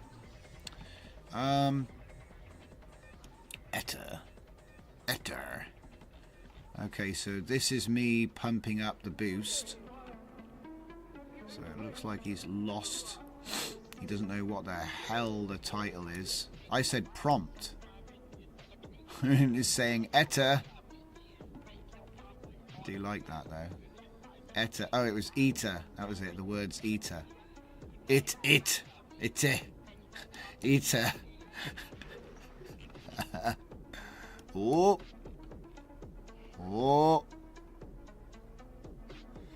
Maybe CFG 4 and your text here 1.2 is, could be. I put it in 1 at the moment, so I think it's just sort of luck of the draw. Also combined with what the prompt actually is right now, because if you look, the prompts are quite long. Oh yeah, look what I did. I completely naffed up the attention. It's an exclamation mark, not a 1. And that was me thinking that it just added the exclamation mark because it was cool. It just didn't actually... Okay, well, I'll take it. So the attention hadn't even been added. It was just in brackets. That's probably what saved it.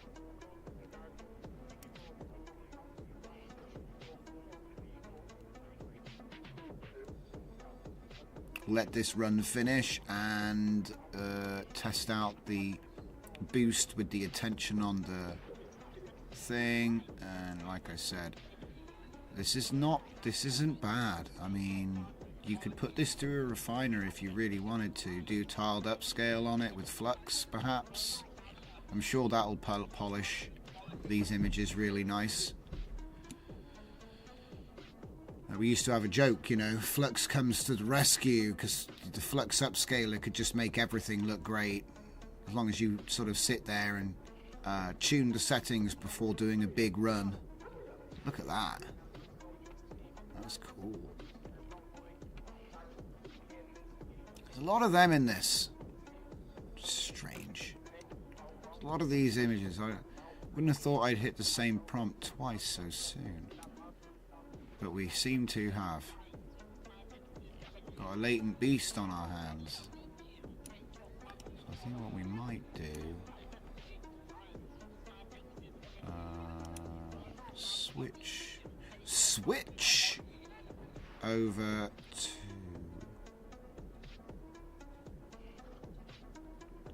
Leviathan 0. And the project name will go to Leviathan Z. And then we'll get the there is no Laura, so it's just the prompt. Cool. It's nice though, giving some nice crazy images. How are the cooked ones? See, too much, not too much. E-hater, E-hater. He's an E-hater. E-hater. Last one. Eater. It seems this model will be your gaslight training lab. Yeah, it's true. No, you are what I told you. He's like, what? We're going to do Leviathan 0 next, so should be interesting. Oh, baby.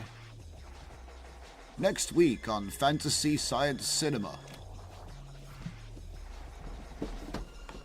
Origin of Skeletor. Do whatever we want. Oh.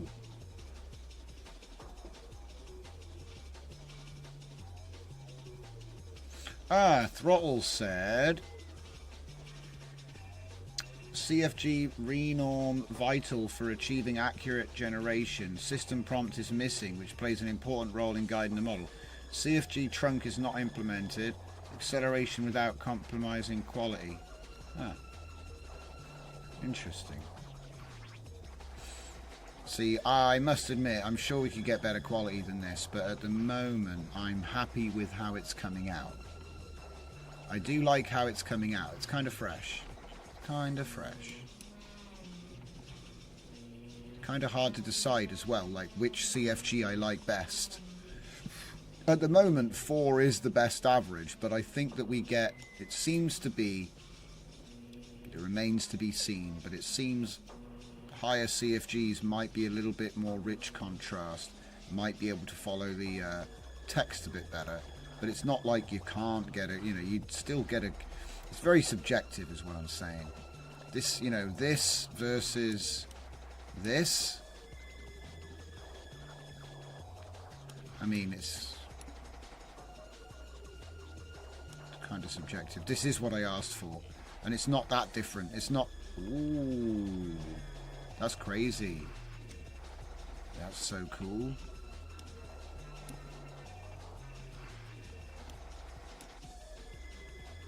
Okay, so if that is the case, save as Lumina CFG gun. And export that.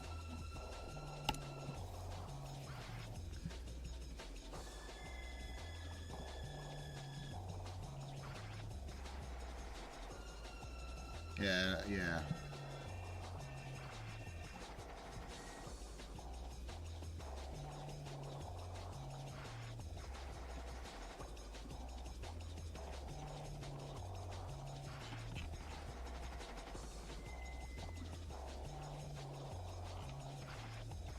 What do you think about the LLM in it now? Well, to be honest, I'm not really seeing, I didn't really see that much difference. You know what I mean? Like, if I'm being honest, I've just used the official, prompt, and I broke it up so that you can change it. But if I'm being honest, I didn't see much difference between you're an assistant and you're an assistant, blah, blah, blah, like all of this stuff. It does generate superior images, superior degree of image text alignment based on textual prompts of user prompt. I didn't see much difference, so I don't know, mate. I don't know, to be honest. But it performs well, which is all that matters. It performs well. It performs well. And like I said, there's so many ways of enhancing images that don't rely on the initial generation. This is fine. This is fine. I'm actually quite surprised. So, right, so now we've done that one. Let's clean this up.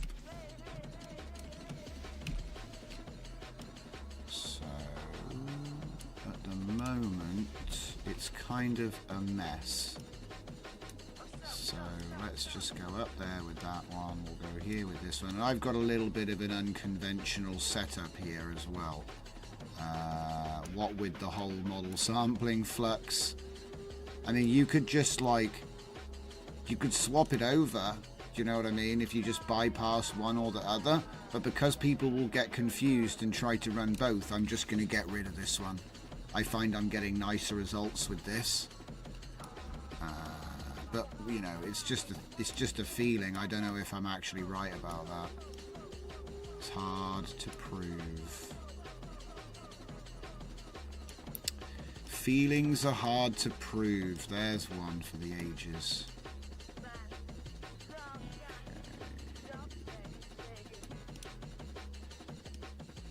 Okay.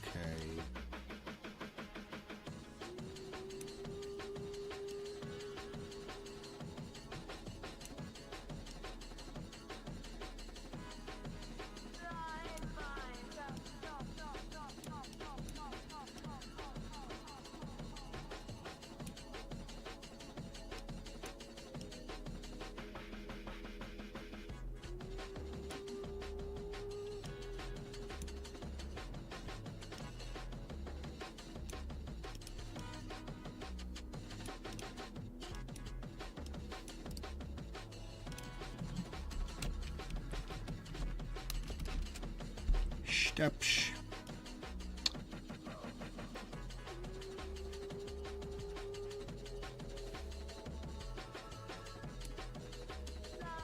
Because it used to be connected up to loads of other stuff. Do you know what? We don't need that there anymore. Yes. Okay. And then we have the image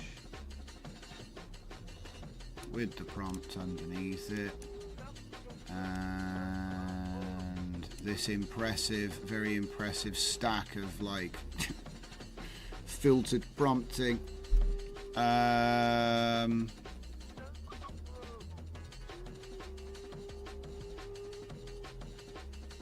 hang on a minute. Oh, hang on a minute. What was the name of that thing? Widget? Widget to string, was it?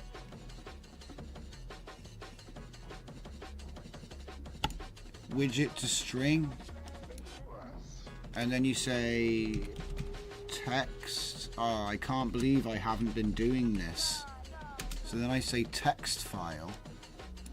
Put it there. So then that'll be Leviathan 0-captions.txt. But then wasn't there a way to get it to not return the .text part? Let's find out what it says. Okay, so it did return the .text. Now, wasn't there some other... Oh, man. I love these little rabbit holes. So I'm sure that there's a way that I can take this and I can say that the dot is the separator and only choose this bit, because we figured it out the other day. Oh man. String select, is it? String selector?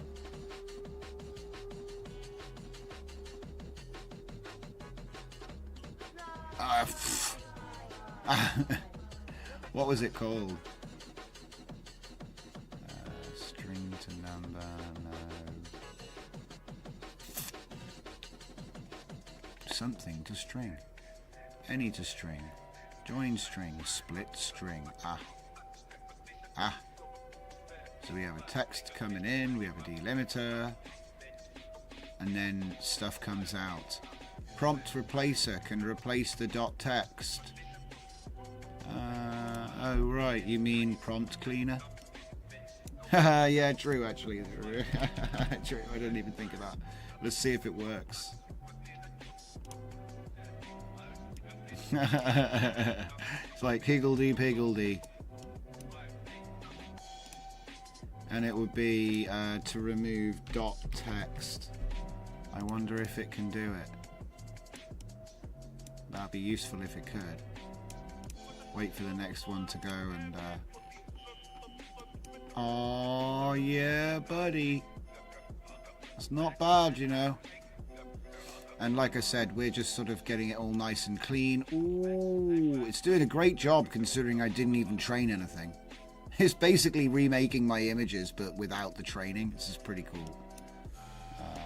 Let's go to there and then go to there. Keep it straight. Yeah, it's nice. I like the model. It's a good vibe. I'm getting a good vibe from this model right now. So then what we have is, I asked it to remove .text and it didn't do it. Damn it. Now, there's another way of doing it. There's another way of doing it. Like, you can look at a string and you can split the string up. If I say maybe split, do I get to choose the delimiter? Can I say it's dot and then so this when I go like that and then string 1, maybe see what happens. I just put the dot in. If I'm right, string 1 is the first bit. Yeah, we did it. And then, I mean, logically you would think then that that means that the second string is text. Let's find out.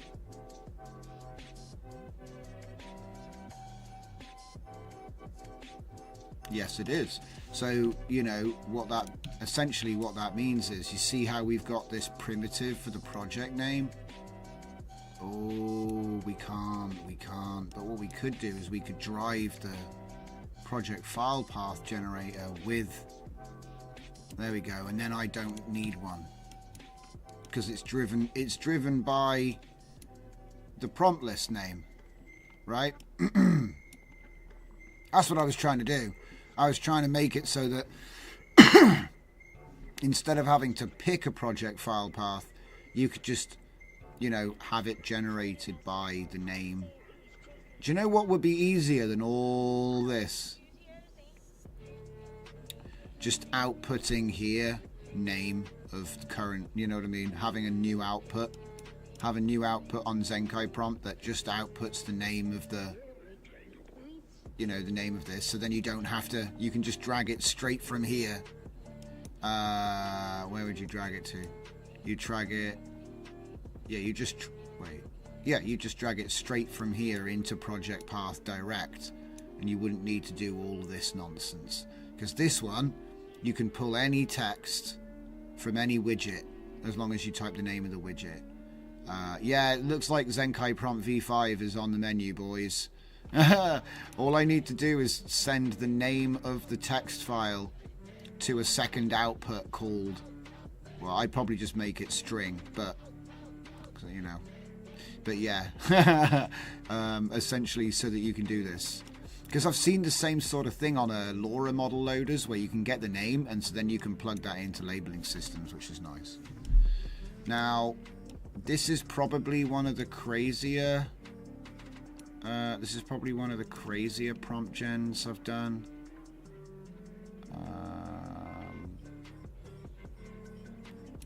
And I think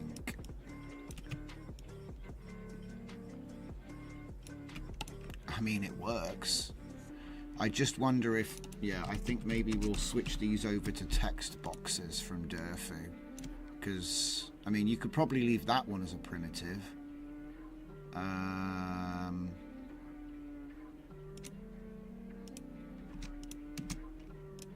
But this one should be a text box.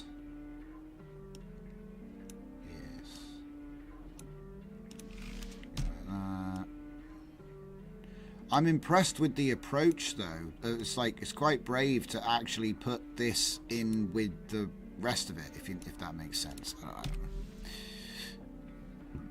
To show the guts, I guess. You know, like actually have the LLM prompt as part of the prompt. It's kind of interesting.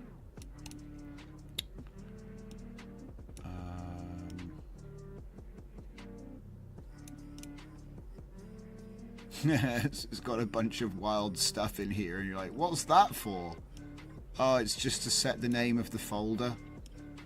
So we can just, because then the thing is, if I'm on instant mode, it's so quick that if I was to change the prompt, I probably wouldn't get to the project name in time before it saved an image in the wrong folder. So I thought, oh, I've got to figure out a way to make it automatic somehow. So here we are. So yeah, just in case anybody wondered, widget to string allows you to grab whatever it is that's in this field, you know. So if I was to grab any input widget string, like for example here, I'll show you. If I do the same thing, but this time I said suffix, I think it should output the what's typed in there. I'm not sure. We'll find out. Let's see. Yeah, there you go. Look, see, that's what my suffix is. And then obviously, if I typed seed here, it's going to say seed. It'll print out what the seed was, stuff like that. So it's a nice way. This is Kijai as well. It's a nice way to grab any label from any widget.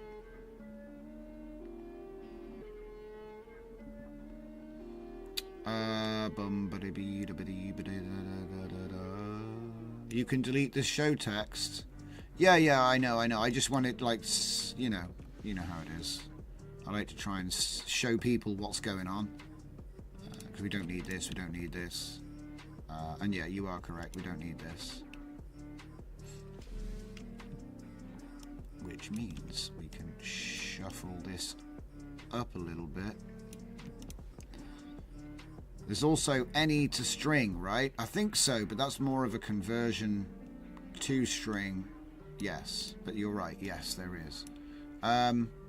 Okay. So this is my sort of crazy prompt list thing. Let's see if we've got another prompt list. Let's go for Cthulhu Bishop. That's usually quite a nice model. Go for that one. And we'll change the thing to hard. Right. Where's the model shift gone? It's up here. And actually, oh no, wait, that's the prompt starts. This is the shift note, so we'll put that there. In fact, we're not even using that anymore. And then, yeah, that's it. We'll do the prompt start thing. Put that here so it's a little bit more obvious. And then obviously I'm going to need my stuff.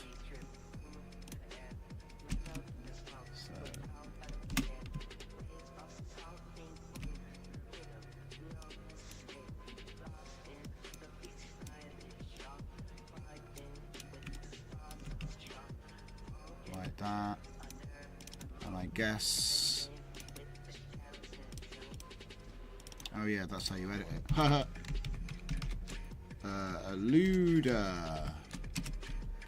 Luda Lumina, pretty cool. Text to image.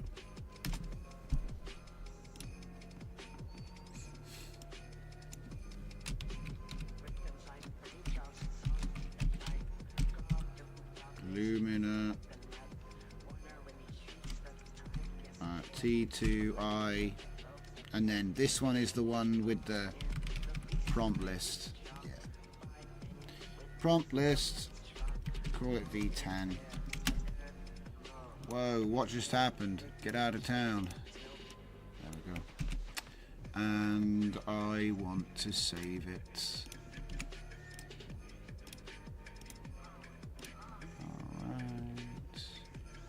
I'm happy with that. The only thing I'm thinking is we need to make a more simple version for people. So let's just duplicate this tab and I'll cut out all of that cool stuff that I made. Just make it simple, right? I'm sure people will appreciate a basic workflow. Whoops.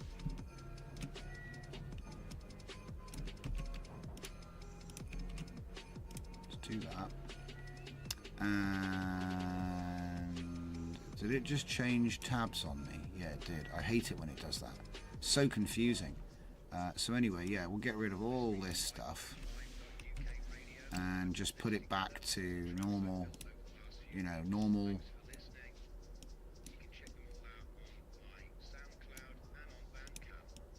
You know.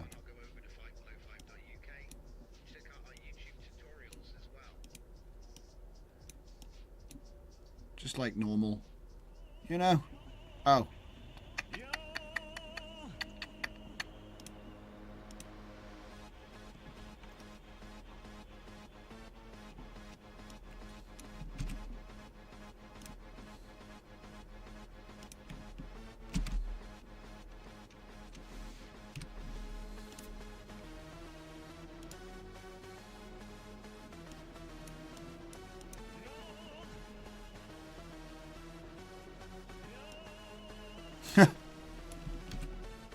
Yeah, that looks pretty good, I think. Don't you think? I think that looks pretty good. Put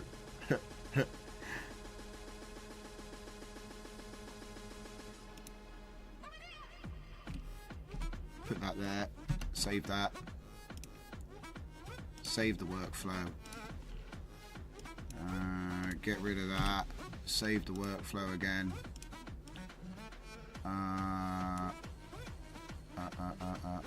There's no project. No project. No project. I know what to do. Cheat. Call it basic. So then it doesn't need a project name because the project name is basic. Sounds good to me. Save that. And export. Good. Okay, so that's that one done. Now, while we're just constantly making hard images, I'm going to slow this down, by the way, now. So the next thing we have to do is the same thing we do every time. It's the same, right? Right. Every time. Every time it's the same. So let's just go to my workflows. And we'll go to my just upscaling things pack. And now we've got the renoodled superflux, which I think is worth looking at. And then we've got the compare upscalers. Now, which one was it that... isn't it funny? Like, in the end, because do you remember? I'm pretty sure that I just... Like, what? This needs updating. This needs updating. It's missing some stuff.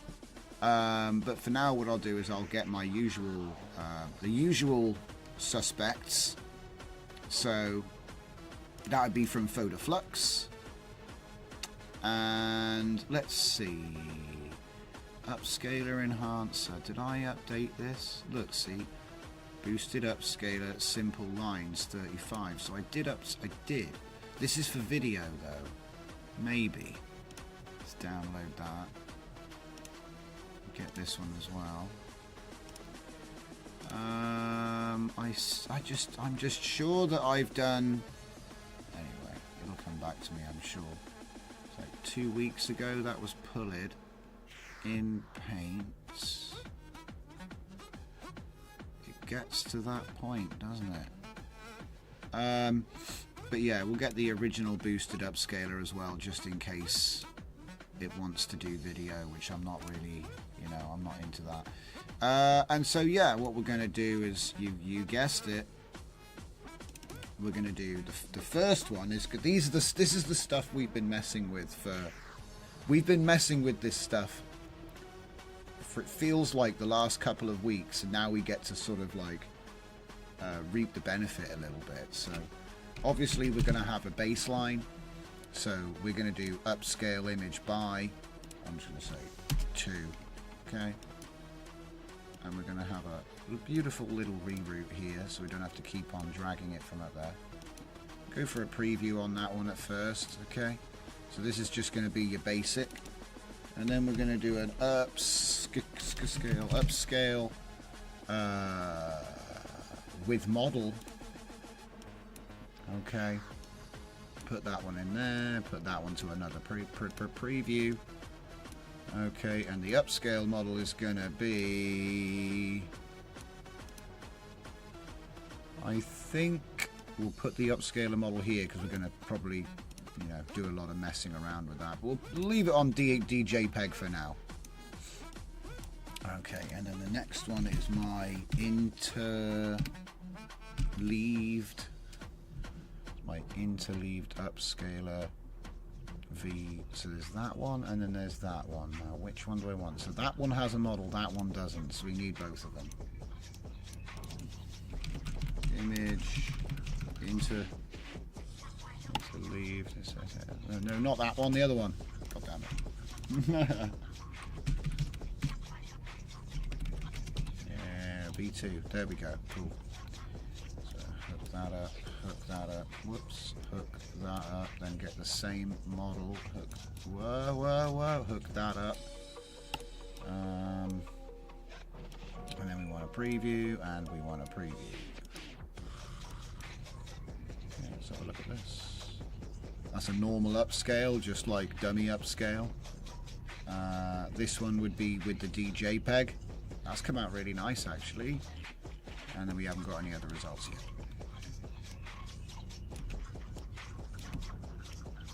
Uh-oh. I forgot to change the resolution. Yeah, it needs to be 720 by 1280, please. See, I could feed that value from back here, okay? I'm just... What? It looks fine.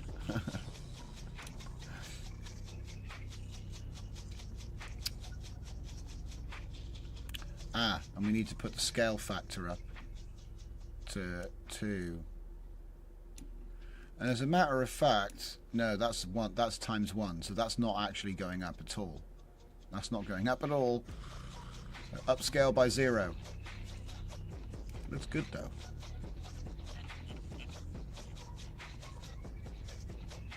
That doesn't look bad either. And then that should be the best one.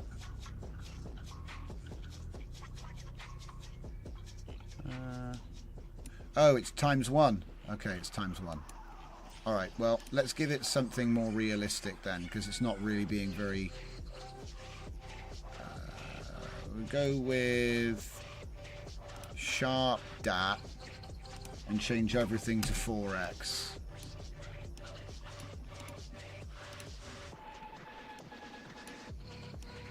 There we go.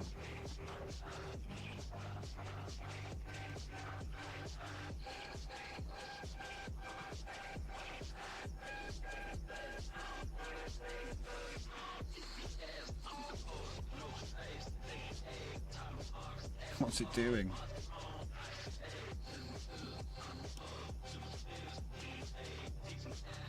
Why didn't update this one yet? Strange. Okay, so I think it's actually going to try to do the upscale proper now. This is a nice vibe. Do you know what? It's actually coming out looking a little bit like Robert Crumb, which is what the data set was eventually merged with, I believe. So the captions might have a bit of that in them, which is really interesting. Ooh, look at it, look at it. Ooh. Is the computer having a little bit of trouble? Poor thing. Man.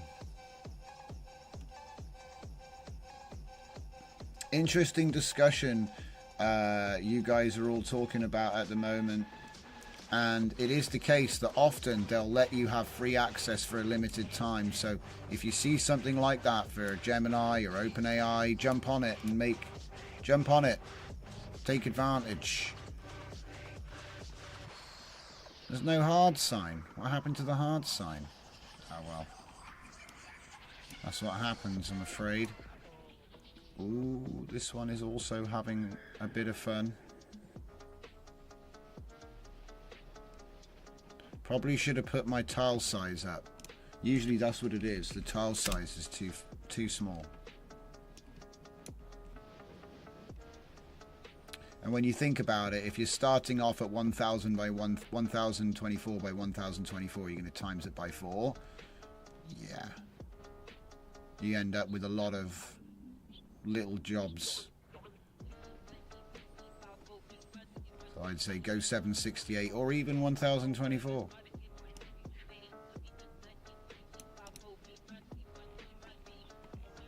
This one looks like the best one, guys. I don't know what you guys think. I mean, look, I appreciate it's making some mistakes, but this is just like your first attempt, and I'd probably do like a combination.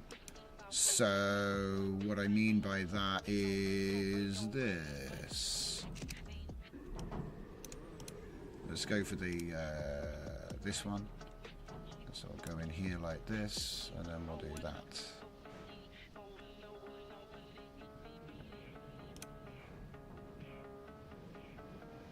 Let's cancel this. It's too much for his little socks to do like that just in one go. He needs to have some kind of tiling. Poor thing.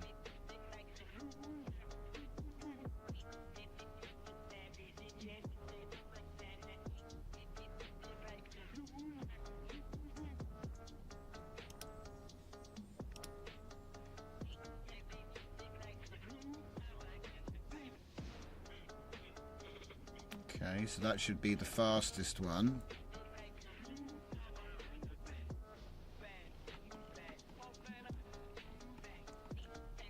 Wow, the colour on that's spectacular.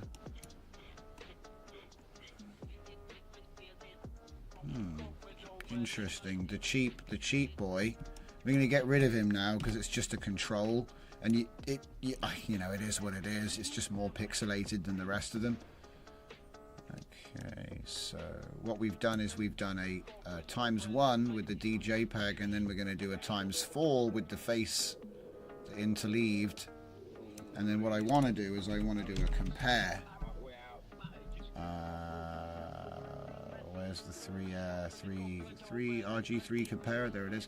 So it'll be my upscaler versus, you know, the current high quality way to do it, right?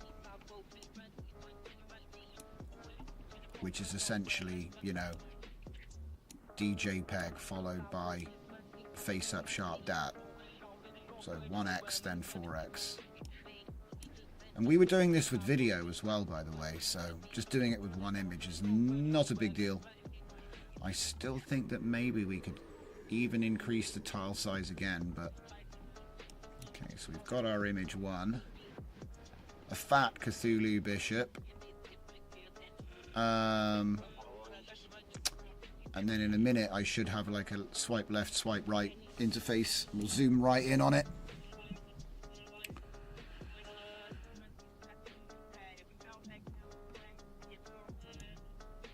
So what I want to compare is I want to compare my interleaved upscaler versus a 1x refining step followed by in fact, you know what, we need to reorder these so they're a little bit, I've mixed them up in a strange way.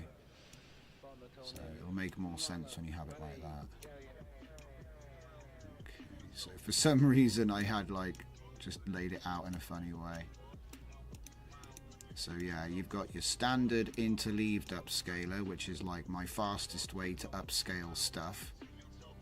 4x. They did it ages ago, you know. Okay, we got it. Right. So we can do it now. I don't see. Maybe I hadn't hooked it up in time on the last roll, I'm guessing.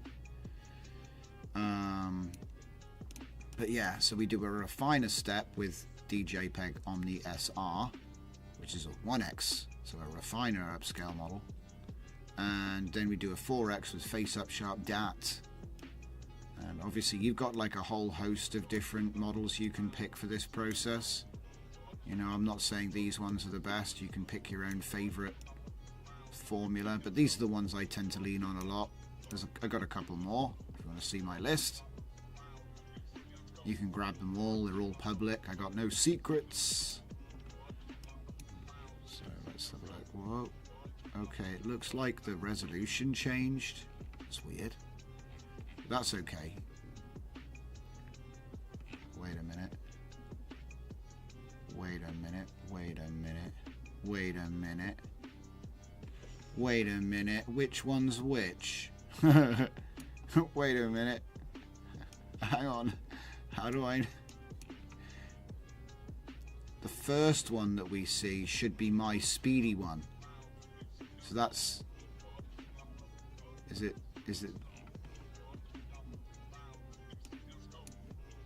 Which side is A? I think A is the left side. But then it looks... Because you swipe to the right, that means it was on the right. I get so confused with these things. So which one is it? This must be... Yeah. So that's my speedy boy. So my speedy boy is the one that we're looking at right now. And then the one... That is the enhanced version. Yeah.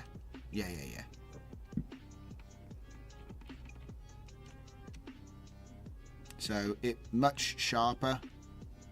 The refined. Sometimes you have these little crack marks up here, look. That's how you know. One of the many ways you know. As you can see, it's done a pretty good job. Those two models combined, they do pretty good. And the reason that it's sort of squished a bit is because the process of interleaving involves some stretching when you make the image bigger. So that's the reason for that.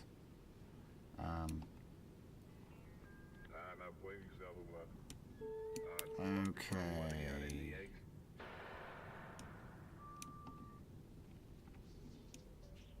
Alright, so yeah, that's pretty much that. I mean, the only thing I can think of is doing like...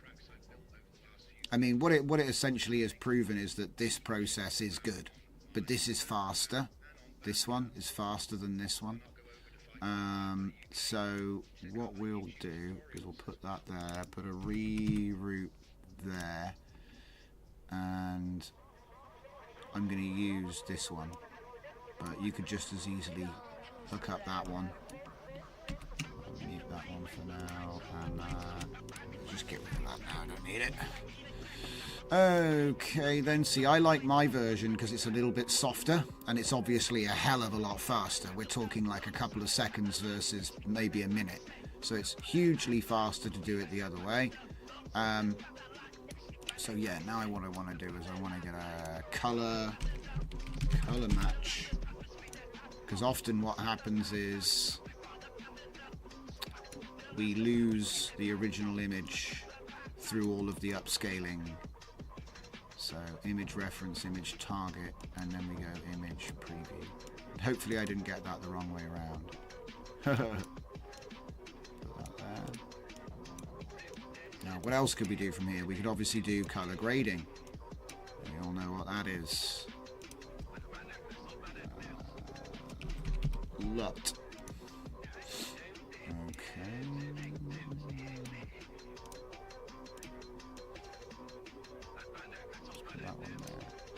And then I like to use dlog v3, but you know, there are plenty of options out there. It's a .cube format is a standard, so you can have fun with that.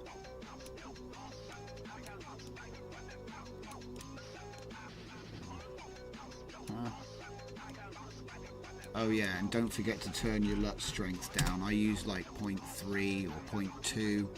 They can be very strong. Now then, what else do we got?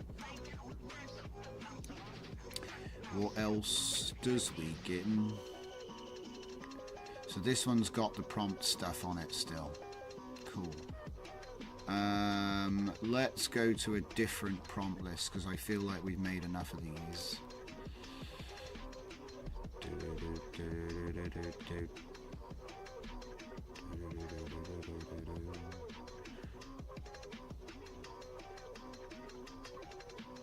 Oh yeah, we could try Paradistro. That would be an interesting one. And right now we've got a crazy filter set up, so everything's going to be towards illustration. Yeah, it looks good. It actually does a really good job. Like when you've got it all set up and that, it's probably performing... it's hard to say equal footing to Flux, because when you zoom in you can really see a lot of pixelation, but like I said, I think we can fix that. It won't let me zoom in any further than that. Okay. Right.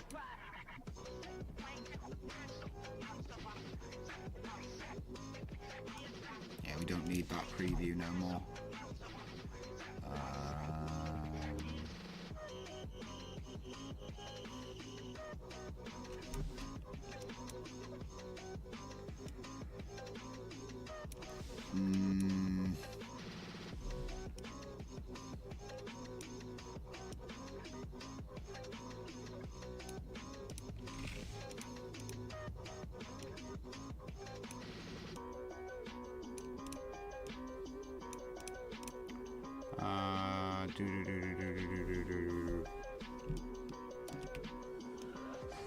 Bring that back a bit. Okay.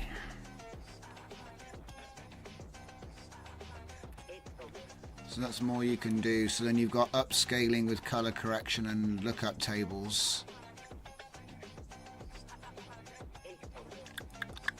I'm just trying to think.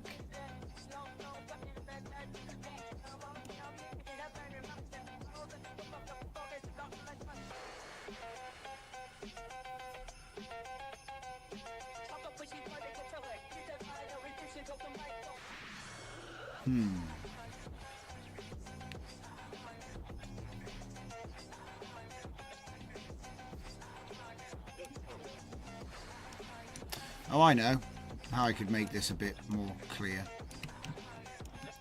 Move that to its own. Move that to its own sort of column,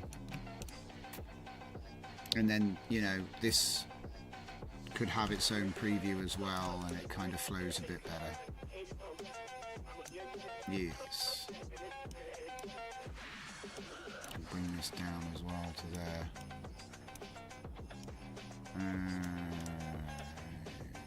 Yeah.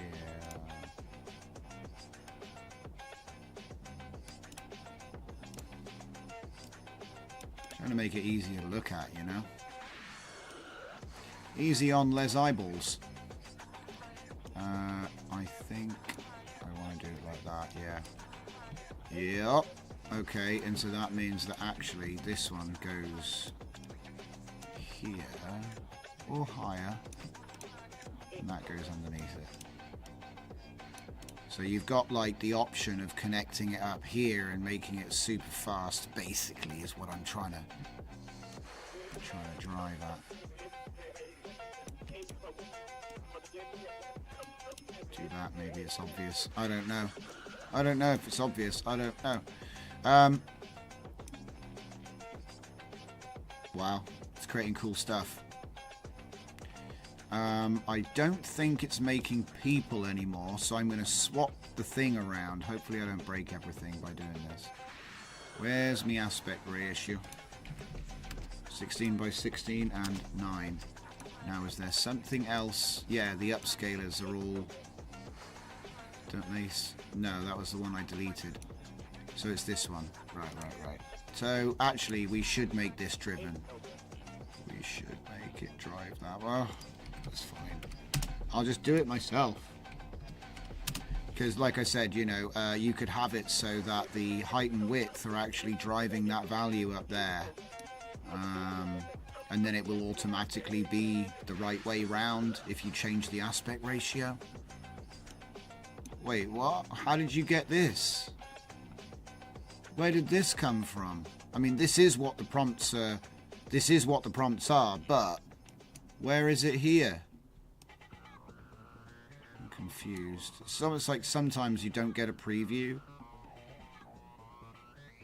Yeah, it's actually done that. That's really nice. So then by the time we've applied our LUT and everything, it's starting to look pretty good. Bit of a mess if you zoom in too far, but aren't all images a bit of a mess when you zoom in too far? I don't know. Right. Time for my last coffee. The last coffee. Where is my heater? I need that. And then we got something fun to mess around with. So I just want to leave it cooking these. Ooh, hard. Hard civilization. Hard space. Hey, wait a minute. Isn't that a video game I actually play? I think it is. Shipbreaker. That was a cool game. So yeah, at the moment we're probably using silly settings and all the rest of it, but I'm getting results that I like, so that's all I think that matters. Now, one thing what I could do is I could try kicking it into like watercolor mode and stuff like that, but I'm actually just going to let him go wild. What I am going to do now is, though, I'm going to remove the the text. I'm going to get rid of that. Okay, so let's just cut that out, put a note here with the thing, with the text in it, and I'll say use this in suffix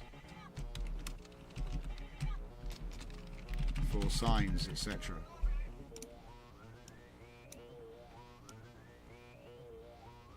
Hopefully that's obvious enough. We'll put it on this side. Okay. Right. And then we've got like an upscaled CC version. The only thing is, these are all previews. So we're going to have to copy one of these. And then make a save at the end. Give it... Wait a minute. I got scammed. There we go. Put that one in there, and then we call it upscaled Lumina. A little bit further out. That's fine, I'll leave it down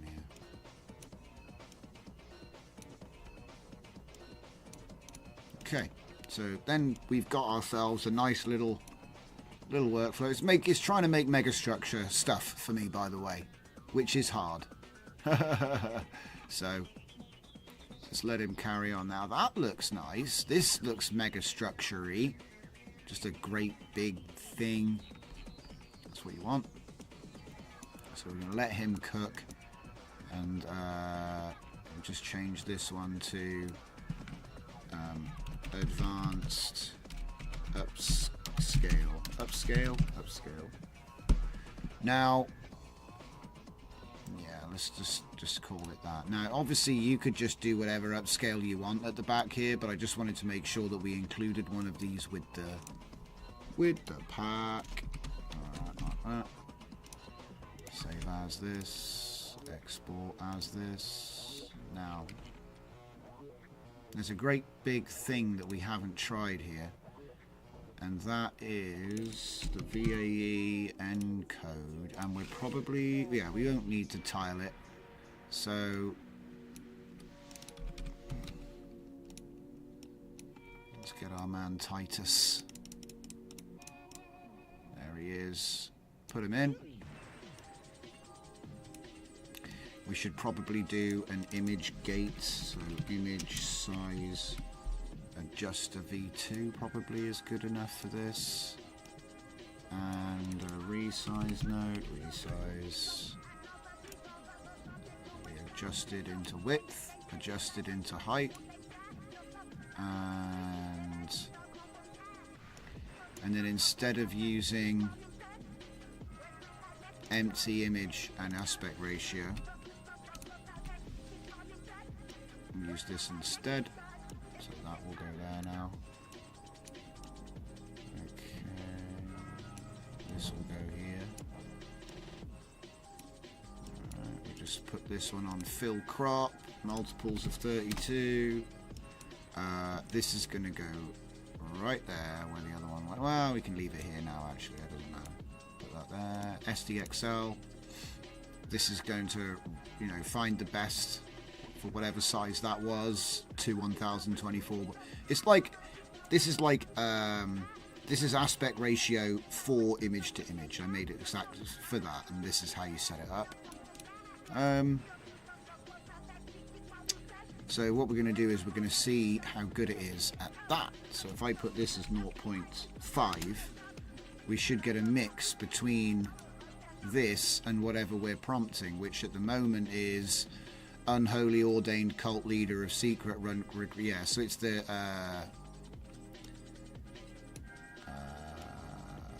you know, the evil Cthulhu bishop. So yeah, that's what we're gonna prompt this model. Uh-oh. Okay, right, it's fine. Wait, there's no image. That's great. That's my bad. So width and height, we do have those. We could have taken them off here as well, but it won't make any difference. Well, it might actually, because we've got a multiple of 32 rule here, but we've got a multiple of 64 rule here. So I'm going to change that one to 32, and hopefully that has it covered. Still complaining about that? Well, I don't think we really need that anymore, so... Oh, I see, and it's still... What? It's still making crazy stuff over here. So you get to the end and it comes out looking a little bit nicer. A little bit nicer. Much more colour range. A little bit more glow. What's he doing at the moment? He's doing a mountain. Yeah, we can stop that. Let's take it off instant for a minute. Do you know what I should change this over to, though, while the other one is doing its business? I should change it to not the true world. I bet NTTW V5 is probably going to be a good shout. Okay, so we got our first one. What? Wait, what? Okay, it is kind of... I can see stuff there, but it's like so strong. There's a figure in the middle. Okay, so we got to turn it down some. So let's try 0.25. It's probably because the boost is so high right now. I bet if I turned the boost down... Because when you have high boost with model sampling flux, you can get away with using extremely low denoise. So, you know, it kind of makes it a bit more... Anyway, we'll see. So here's my image of Titus. He's having a great time. Oh, has it gone back to the other? Yeah, it went back over here. Oi! Stop hijacking me.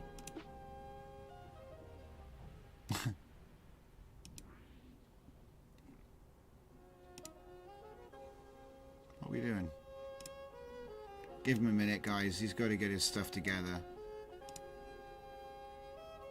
Is he still running this prompt somewhere? He might have got a bit confused as all the tabbing around. Oh, yeah, there we go. We're loading. Okay. It's not bad. I kind of like it. It's got like a bit of a weirdness to it, which is kind of cool. Oh, okay. So that means yes, image to image. Remember, I'm using like Cthulhu Bishop as my prompt right now, and it's doing a great job. So let's just keep reducing it and see, because I got a funny feeling it's gonna act a lot like Flux used to. It's interesting it takes so many steps though, because it would indicate to me that the model is not distilled, which which is strange because it's only 2 billion. Oh, is it 2 billion parameters? I say only, I guess we're all spoiled now. Okay, so we're getting back to the original image now, look.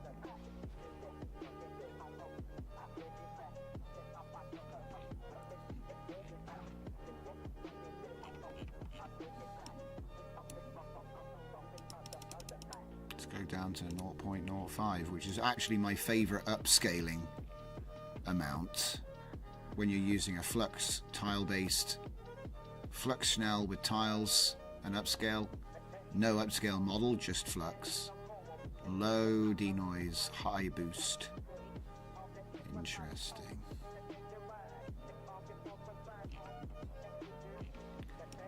So go the other way. 0.75 is the normal image to image denoise amount. But I think that sometimes it's flipped and actually it's 0.25. But it depends what you're trying to do, really. You know what I mean? I'm not going to stand in the way of what it is you like. But as you can see, this is like way too strong. You know what I mean? There's nothing left of the original image. Although it did control composition. We have a figure in the middle of the screen. That's about it. Maybe use DDIM and DDIM uniform to keep the image, but then you can denoise much more. Okay, well, we'll try. I haven't done I mean, we have to use res multi-step, which I've never heard of. Have you heard of res multi-step? I've never heard of it. I'll try DDIM real quick and just see what happens. But to be honest, I'm not. I might try that as well. CFGPP. And then I'll put it back to normal. I haven't got time to make a sampler garden tonight. Ooh, look at that. That's cool. I just wanted to know if image to image was different, but image to image is very, like I said, you can do it. You just have to turn the denoise down. And whoa, what was that made with? That was made with multi-step CFGPP. I kind of like it, but I know it's broken. I still just kind of like it though.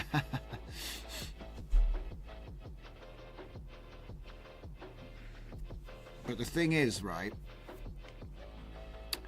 if we can have it set up, right, let me just test something right quick. So if I lock the seed, yeah.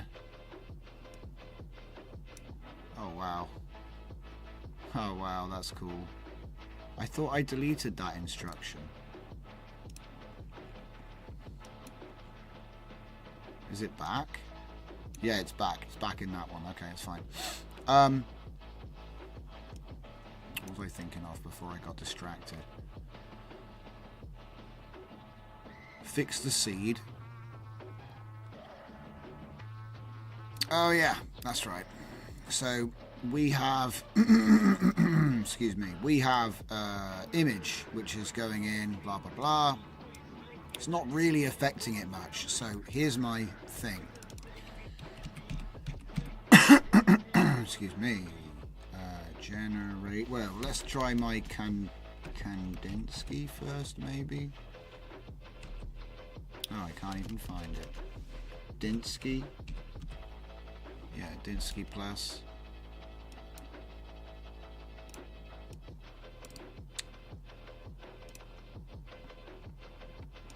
Okay.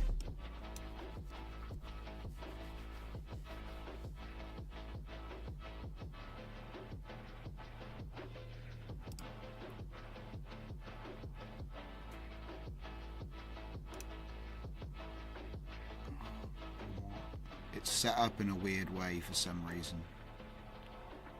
They're not normally all on a line like that. Oh, it's because the XY chords. Oh, okay, sorry, I forgot. This is the version that allows you to actually specify XY chords, and I never got round to writing the converter. So let me just get the first one out. because I wanted you to be able to control where they actually are. So yeah, it works, but it's, you know, I don't want to actually put them in my, you know, I don't want to put the things in myself for this exercise, if that makes sense. Anyway. Alright, so there we go. So now I've got a whole bunch of stuff, right? So, what we're going to do is... we could say 1024 by 768, but that's not actually... So I guess I'll use my aspect size to make it. It's funny, isn't it? Like back from one to the other, from the other to the other. Just do this. SDXL 16 to 9, like that. And then put that in there. Yeah. So we use the Dinsky generator to feed that, but with high denoise. So it's not a guy standing in the middle of a thing now. Oh, forgot to put the thing. There we go. So now it's not a guy standing in a bunch of rubble. It's just a bunch of weird shapes and different colours.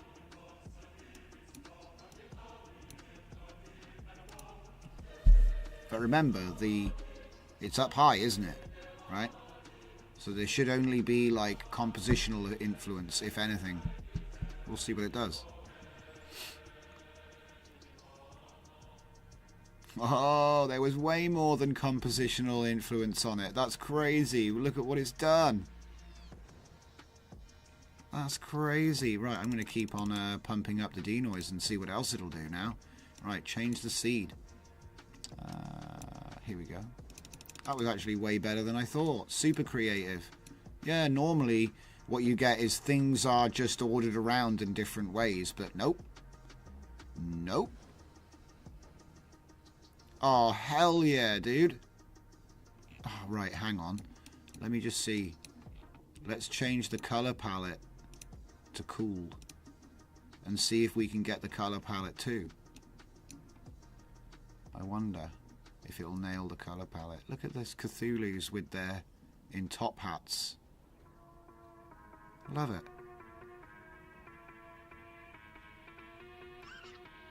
Oh yeah, look at that. We got that cool color palette. Yeah. Color palette. Find an iridescent image. Iridescent. I got vibrant. What does that look like? It's not really iridescent, is it?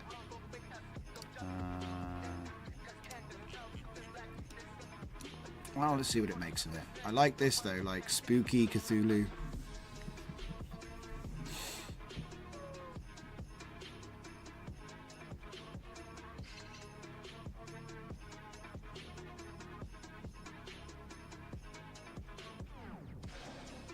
Ha ha ha ha ha.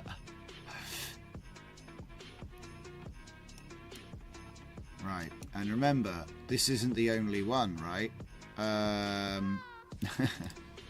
Do we even have a thing? Yeah, there it is. Here it is. What happens if we do fractal gen? So again, we put the width, we put the height. And then we say, cue this.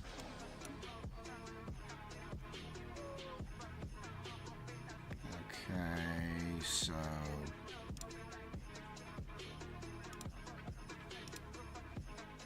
go with fire. I'm going to do zoom level 2 and 1000. Oh crap, I forgot to hook it up. It's not even zoomed in anywhere near enough. 4. And then hook it up. And hook it up. So we need to have a reroute here. Yes. So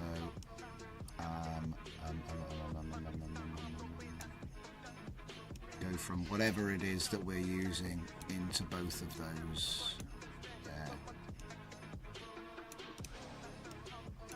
Okay, we're getting closer to it, but I think we need to go in even more. Let's try 8. Selected. So you made another Happy Birthday style Cthulhu. I love it. Happy Birthday Cthulhu. How are we doing here? We're getting closer, but I think we still need to go in. Let's go deeper. Is there like an FOV? No.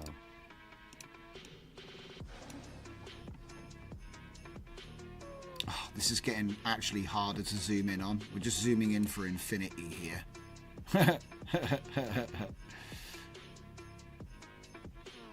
It's fine. Let's just send it through.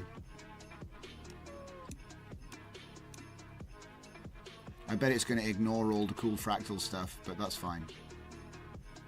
Just be like 2 circles with a little bit of red, and yeah, it's not the best.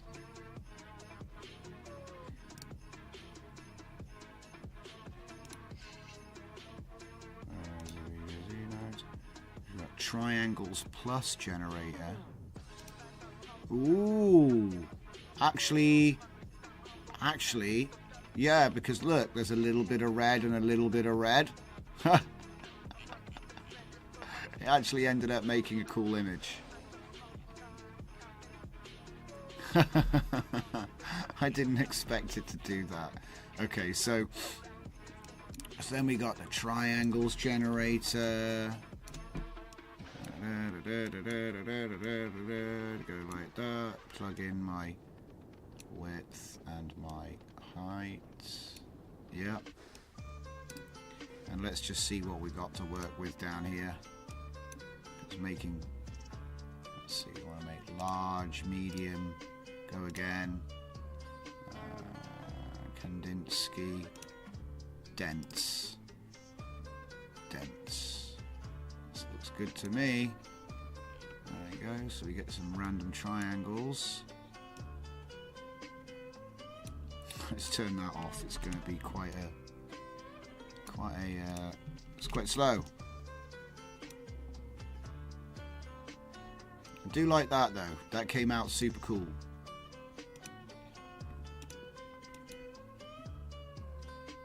The idea was that you could navigate around the fractal. Oh, no way. So we took this. So a bunch of random triangles. Yeah. And we got this. Let's do another one.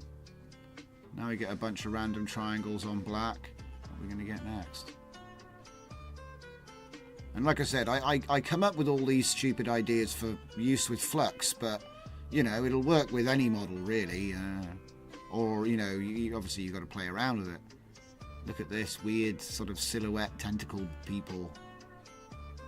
Do another one. Different set of triangles. Different set of color shapes. This was based on when I was seeing people, like, dragging a purple ball around the screen live and typing castle, and it would, like, move the castle around, so... Same idea, basically. But I tried to do some different things, right? Look at this. Some of these are excellent. Okay. Right, so again, go to the thing, go to the DJZ nodes. There's just so many. There's so many things like this that I've ended up creating. Don't even have time to show them all off. We've done fractal art, we've done the thing. Now, Noise Factory. Noise Factory, everyone. I know a lot of you have been using this. So, let's do it. There we go, we've hooked it up. So, plasma. You know what the rest is. This one doesn't have turbulence, so that'll be a different one. Oh, yeah. These are good. 5 fingers and no problems. And a thumb. 5 fingers and a thumb. Noise factory and iridescent in the prompt. Oh, okay. Iridescent in the prompt. Let's copy that word in. Because the thing is, I could add it as a prefix. I think. Where's my prompts? Where's my prompts at? Here it is. You're an assistant. I'll put it there. Iridescent raw illustration. So we created this noise. I will drag it up to where the image is being cooked. Oh yeah, do you know what? It just kept the image, dude. It just kept it. But it's made stuff in it too. I didn't expect that. I did not expect that. So it kind of kept it. But it also drew an image there as well. Just going to do that again. Different plasma noise, different image. Cool, Noise Factory is like...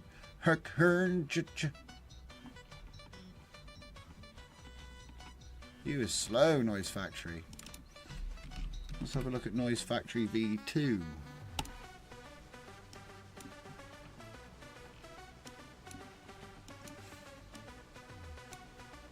But yeah, they're all made to integrate with all the stuff that I do. So it's like...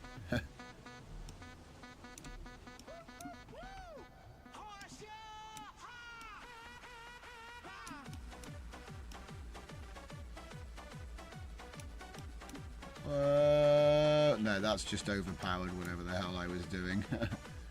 Okay. So RGB turbulence with a turbulence of 0.5. What are we going to get? Like, is it faster? Noise Factory V3. What does V3 do? Oh, that's image to image. Okay. And it doesn't do what you think it does. Well, maybe it does. I don't know. So this added a few extra things like red, green, blue balance and turbulence and frequency. Yes. So we should probably put it on something else like prismatic.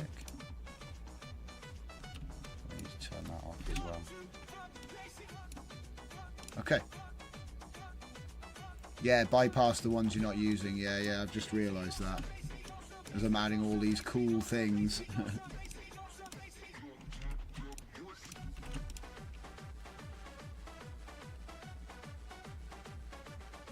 Ooh.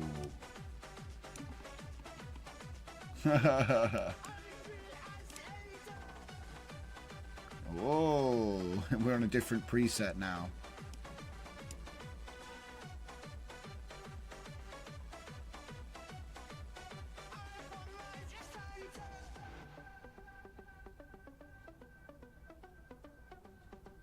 What? It's trying to make sense of it. I'm going to put it up to 1. I'm just going to put it up to 1. Man, that is some crazy noise. I mean, it's not even noise, actually. At this point, this isn't just noise. This is just straight up generating the image for image to image. That's all it is. Heck is a color wavelet. I don't even remember what some of these are. Look at that though. It's making cool stuff. Did I click go twice? What happened? It's gone green. That was cool though. I enjoyed that.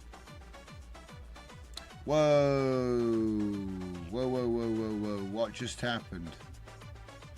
What just happened? Oh, I turned it up, didn't I? I turned the denoise all the way up.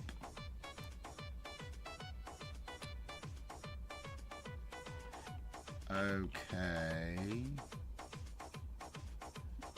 So what happens if I say 0.99? Because that's like nothing was injected. This is just what it makes. Or is it affected by it? Do you see what I'm trying to say? I need to know. I need to know. So it might be worth making a little comparison side of things. Image size adjustment.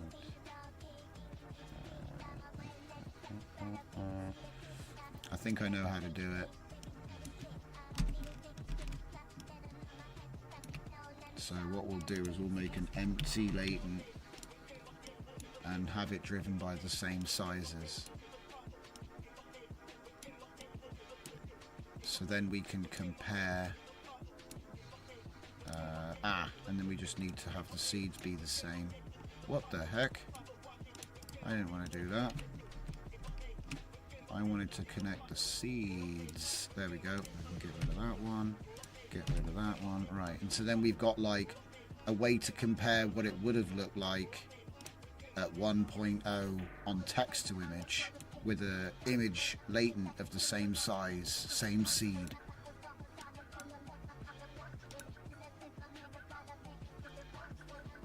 Yeah, we're going to find out. We're going to find out. Oh, and what's this? I need to... It's fine. It's fine. It's fine. The images will just come in sequentially. So this is what we're using for our 19. There's 1%. There's 1% of this being added to the picture, to the generation. I just want to see if you can actually, if it actually has an influence or not. Because if it doesn't, it's irrelevant. Don't need to do any of it. Don't need to do it. Because it would be nice if you could use like a 1% effect to affect it. It should work. This might not be it, by the way. It might have to be the next one because I just set everything up. Sometimes it might have started generation without the same seed. Oh. Oh, wait, hang on. Hang on. It's not even...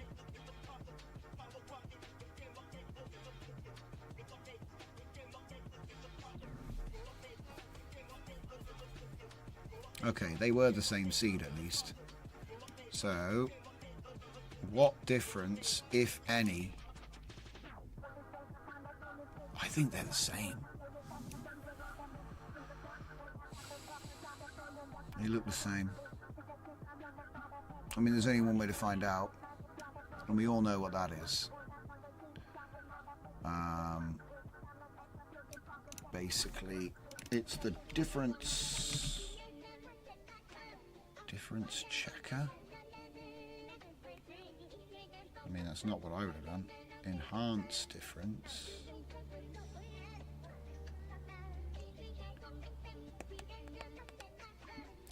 Neural Nightclub says, we used one of your VHS filters on our latest video. It gave an awesome result. Thanks, man. I really appreciate you letting me know that. We had to use batch nodes as the video was already upscaled and it took around an hour. Yes, yes, well done. I'm glad you figured that out. I worried that people were not going to know how to make longer videos with it, you know. But I'm glad that you got around that. So it went down well? Oh, man, that's great. I'm going to have to check out your channel. Hang on, let me just open this thing up. Let me go to your channel. I'm going to check that one out after the stream. Thank you very much for letting me know. So yeah, Neural Nightclub's just told me he's used my VHS nodes in his project. That's so cool.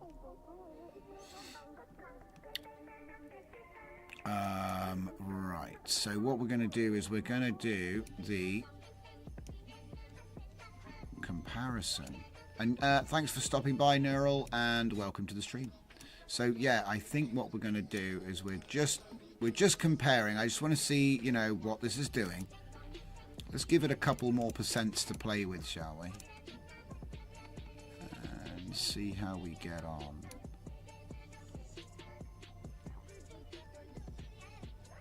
I think maybe 1% just wasn't enough for it to play with. But yeah, I'm just having a bit of fun messing around with image to image.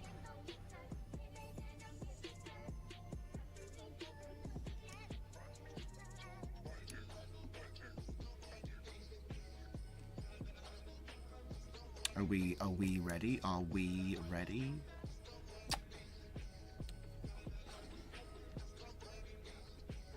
And then, ooh, it just popped through, didn't it? Yep. There we go. Right, so we're going to get the control image first, which is, when I say control, it's got denoise at 1 and no image injection. Which you could just say it's image to image, right? You could just say that. So that's what that one looks like. And then we used a plasma noise, but it's actually just an image, so... Ah, wait a minute. Yeah, they're totally different. They're totally different. So, okay. So there's your difference. There's loads. Okay, so yes, it definitely works. Right, so the next thing, of course, is fix the seed and then try one of these different things. So instead of a noise generator, let me just turn that one off. Grab the preview back. Let's put it back on these guys.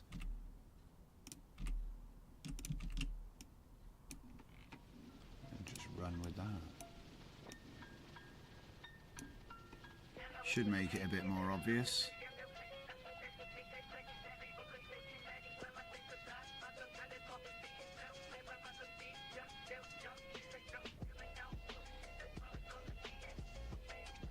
Okay, so there's our first image. It's pretty quick though, I'm not gonna lie. I'd say it's probably faster than normal Flux, but it's not faster than Flux Schnell, you know what I mean? But we're doing loads of steps, so that means that there could be like a fast model based on this coming out. Oh, yeah, this actually is this is a cool idea. This is a cool idea. He's moving towards the oh man, you can see the difference. It's moving towards this color palette, which is really strange to see. Oh, I forgot to mute that. There we go. Okay. So, to clean this one up, we need to get rid of that. We need to get rid of that. And you know what? I'm just going to give the example of that. I'm just going to give this as the example. What the heck's going on here? Oh, it's this preview. It's alright. I was just tripping. Get rid of that. Move that to there. And then get the preview under there. Right, why is there a reroute? Because we deleted a bunch of stuff. Okay. Yeah, put it up. Put it up, put it up. Okay. So what would I call this one? It's image to image, Jim, but not as you know it. It's like eye to eye medium. I like it medium. I'll say medium rare. It's image to image medium rare edition. That's what that is. What does that mean? Okay, and then we'll make the proper one, yeah, where we just do an image and plug that into here. Get rid of this, get rid of this, get rid of this. There we go. So now you can just, you know, you can just load that and do that. It's fine. Eye to eye. Simple. There we go. Save that. Export that. I should have a decent collection of workflows for this new pack, which is coming out tonight. Luda Lumina. Luda. These are pretty epic. I've loved the injection of the color. This color's so vibrant. It's very cool. Is this actually working? I could have sworn I queued an image up. Is that can't be it? I suppose it could be. Oh, have I got it on fixed seed? Whoops. Ah, nuts. Now I got to save another one. Haha. Like putting out, I've done it before. You put out a workflow with a fixed seed in there, and people are like, why does it make the same image? And I'm like, fair enough. I left the seed on fixed. All right, cool.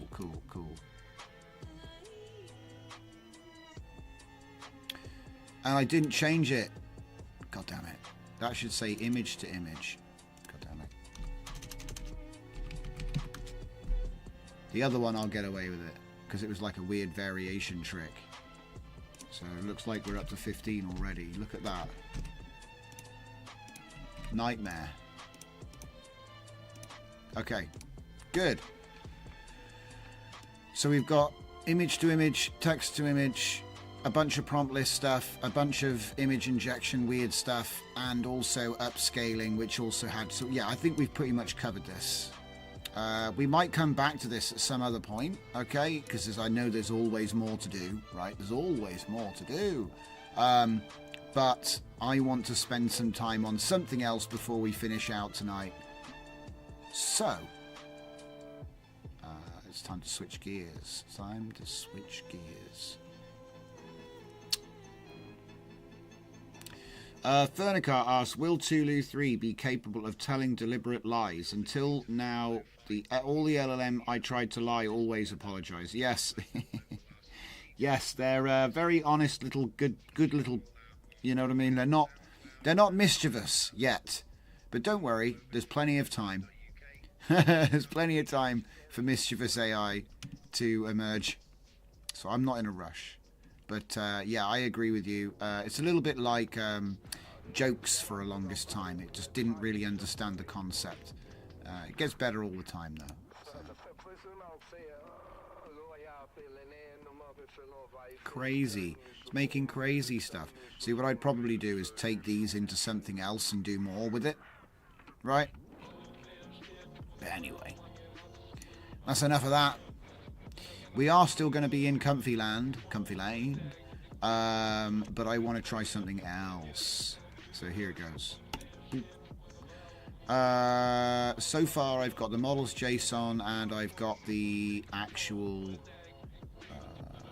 how do you even, what would you say, ComfyUI. It looks like cockrots. Cockroach. But that's not what it is. It's Cockero TTS. And what I'm trying to do is... Yeah, it's definitely coffee refill time. Thank you, Fernicar. I'm glad you are, like, in the same world as me sometimes. I'm not saying the rest of you aren't. He just knows. He just knows. So, yeah, let's see. This is my working... well, I don't know if this works actually, but this should be my new custom node pack which I'm working on. This is a bit different because normally when you watch me messing around with custom nodes, I'm messing around with my custom node pack, and so as a result it's already like everything works, it's already registered, you know, it's easy. But this is something a little bit different. So we're going to be taking these two files here, and then what I need to do is I need to come back out of here. We've got a new one, ComfyUI, cockero. Okay, and I don't want to do it with UV.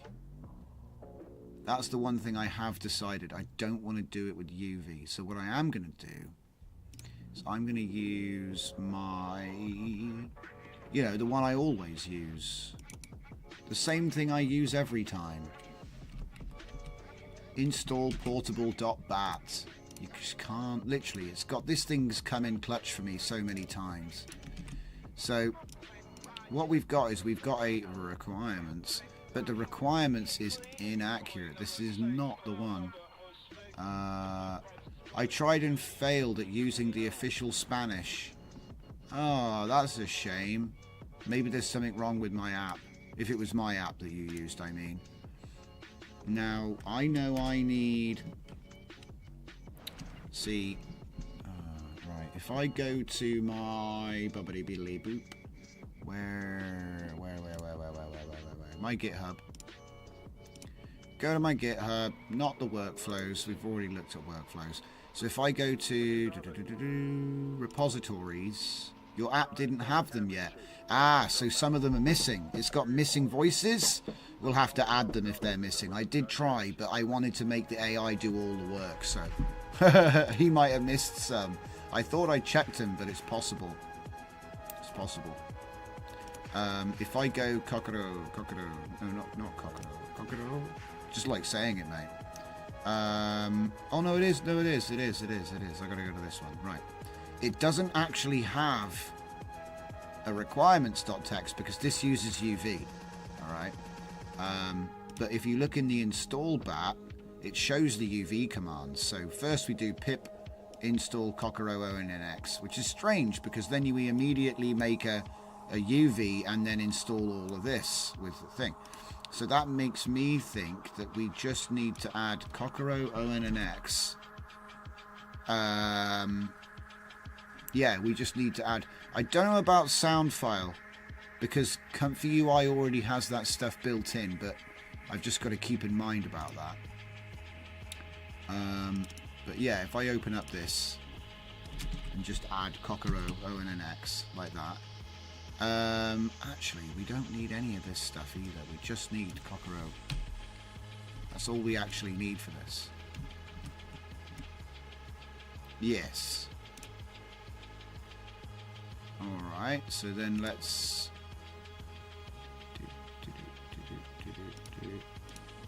new terminal, please. I'm going to say install portable.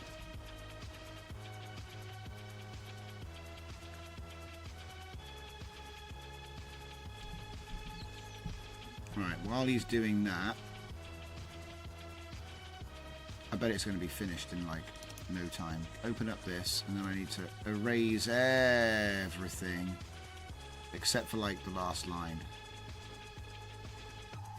There we go. Ooh. There we go. And then we're going to do Kokoro TTS. Oh, I don't know if this is going to work actually, because the file name is actually underscore v1. Self type C.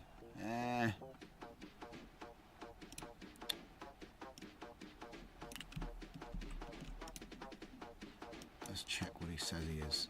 Ah, no, it's okay. It's okay. We got saved by the bell. See, for a minute there, I was like, what? What's going on?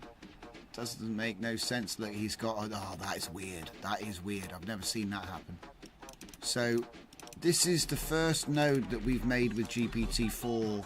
No, 03 Mini. That's what I meant. Uh-oh. We got some problems. That's not good. So actually, it's that. Oh dear. Oh dear, it came up green. See, that should actually be that. And then he's not happy about it because the function name is that. We run serious risks of breaking everything with these little edits here.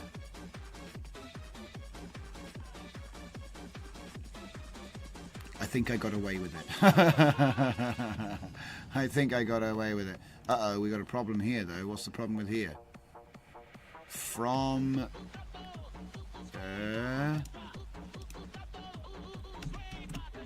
I wonder why there's a problem with that.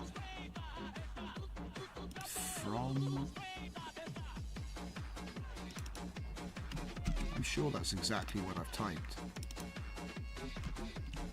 Is it because the file doesn't... Wait.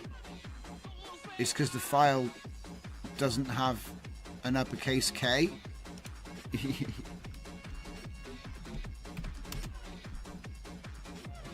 Like that. Hey, we fixed it. Alright, tiny little things. Tiny little things.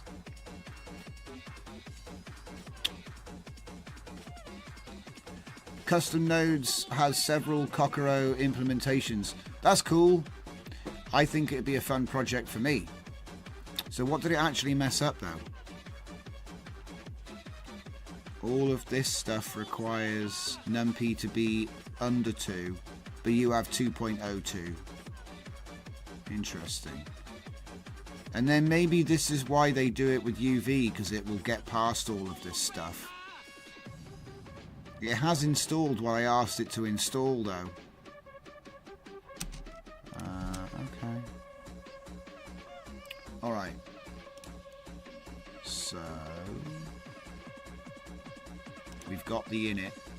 We've got the requirements installed. We've got the custom node sorted out. Now we need to find out, is it broken? So back to Comfy. Give it a restart.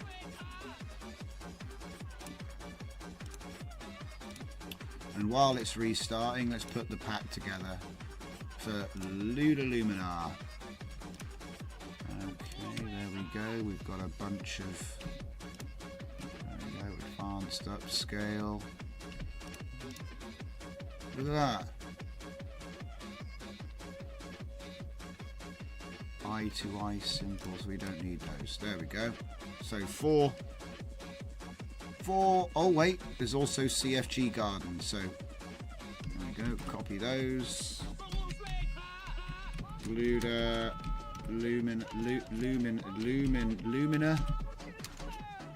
Lumina pack.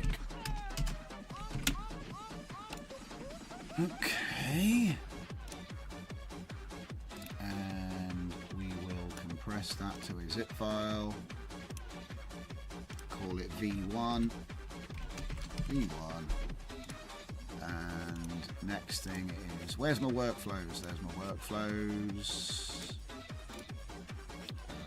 Not new repo, just add some files. There we go. 6 new workflows for Lumina. Yeah, I did. I went back to the letter K. Oh, the file I changed went back to the capital K, did it? Ah, classic. Yeah, it did. You're right. It went back to a capital K. I think what I do is I'll put the file name to a capital K and use a capital K now. Do you know what I mean? Just use capital K. That's what it wants everywhere. So, yeah, it's fine. So it's there, it's done, it's ready, we're back in, we're going to make a fresh thing, and we're just going to say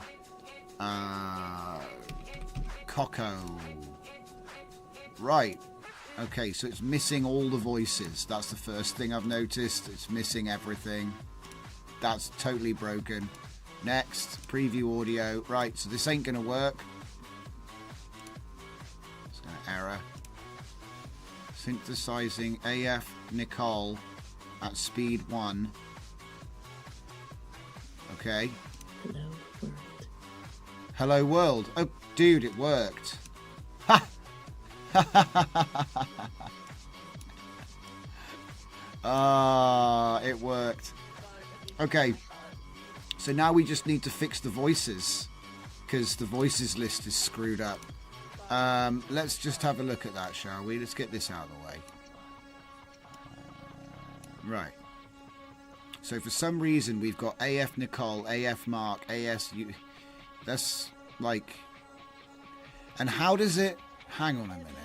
How does it even join that with like ENUS or ENGB? How does it even... Hang on. How does that even work? First try, I know. It's insane, isn't it? The only thing is it's completely screwed up. Look, could not load models. No, yeah.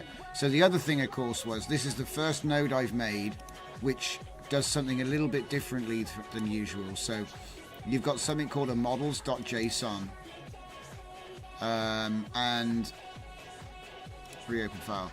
So as you can see, what it's doing is the 2 models that it needs, you put them in models Kokoro, the ONNX and the voices bin file, and that's how my node points there. I don't know, it's the first time I've ever It's the first time I've ever tried to point at, you know, at models that aren't in the file. You know, I've never done it before, so it's a new thing. But yeah, we've got install portable, we've got requirements, models.py, init is fine. So literally all I need to do is figure out how to add. See, I could just add them all by hand and it would be fine, but there's actually like a pairing, which is like, I could have sworn you have to say, maybe you don't have to put that in. Maybe you just literally need the voice name. You don't need the language flag. I hadn't considered that. But certainly ENUS isn't even a voice. So I think what I'll do is I'll go over to the GitHub for my other project for the... Where is it? There. Grady, this one. And then have a look at voicedata.json.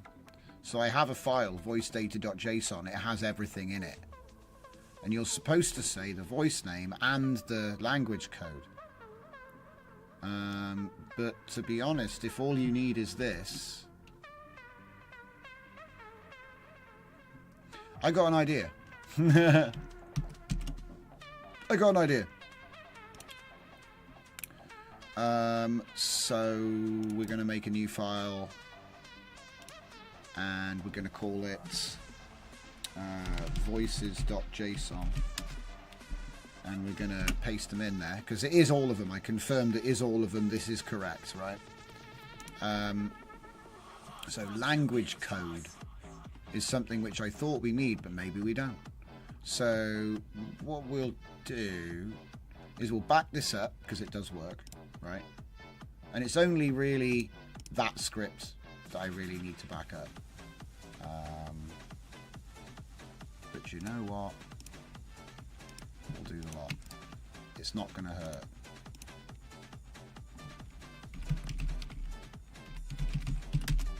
Okay. So let me save. Oh, we didn't save the thing. I got scammed. The file wasn't saved.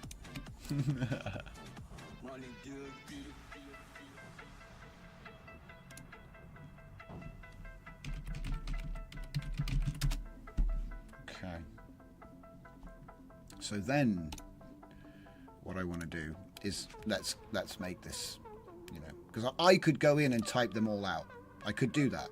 I could just add them in as a comma separated list. It wouldn't even take long. But what I'm thinking is, let's get him to do it. Right?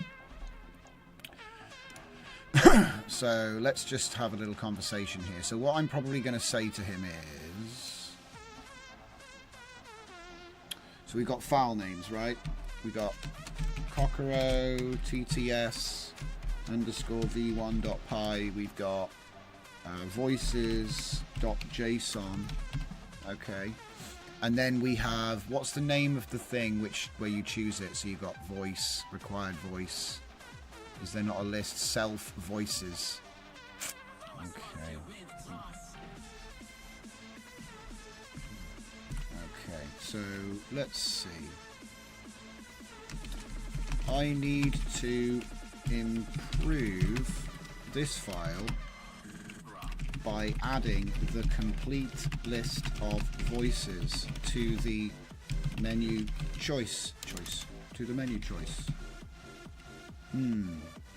Complete list of choices. Complete list of names. Types.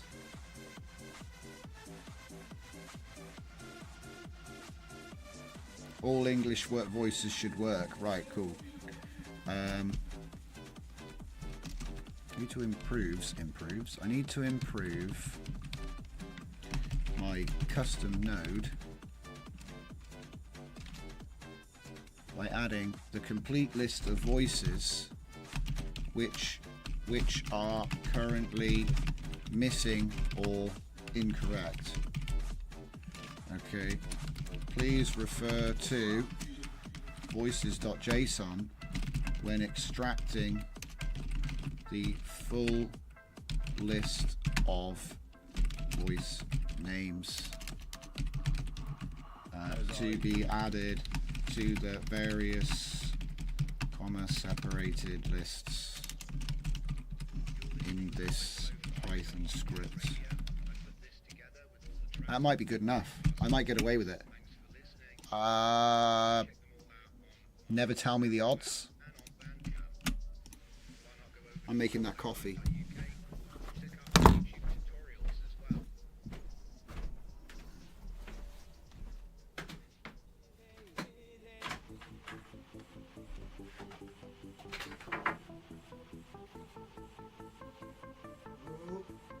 Don't drop that.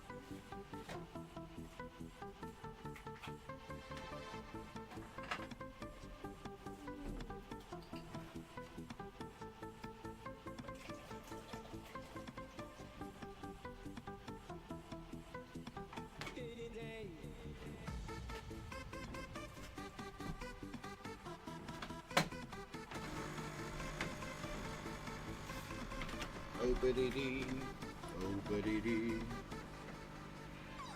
ba-dee-dee. What? What's he saying? Examine voices, examine the current content of, yeah, to identify the thing. Well, they're voices, aren't they? What do you want me to do? I can spell it out for him. Oh, the coffee machine's getting slow. Coffee machine's getting slow, big guy. Replace the missing or incorrect entries with the full and correct list from the voices JSON. Before moving forward, can you confirm? In this, are there multiple places where voice names appear, or only a single place? I wonder if I can give him line numbers, because I could literally be like line 21, you know.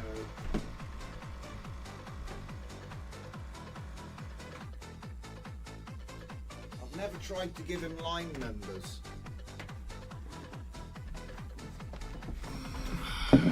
Let's do it. I feel like finding out about his abilities. Okay, so line 21. Before moving forward. Line 21. What? Am I getting scammed again? V. Okay, line 21. Let's go with a bullet point. And then what's the next place? Voices path, that's the voices model. And then line 42.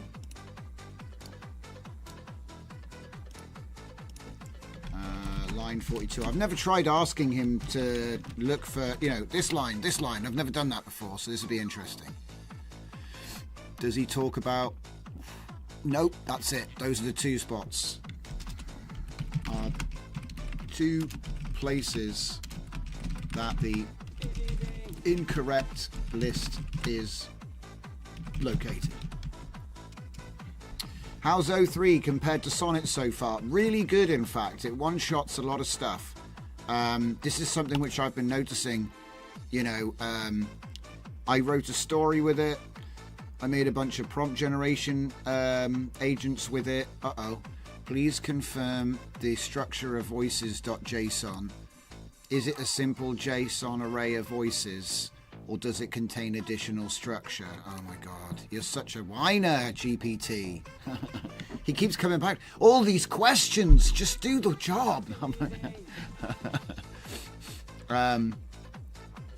Okay, so there are many voices. There are many voices in many categories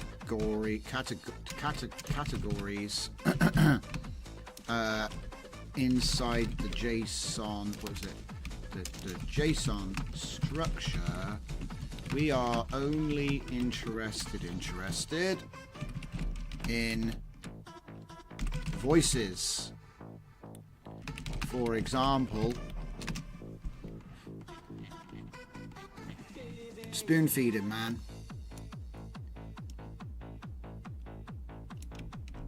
for example,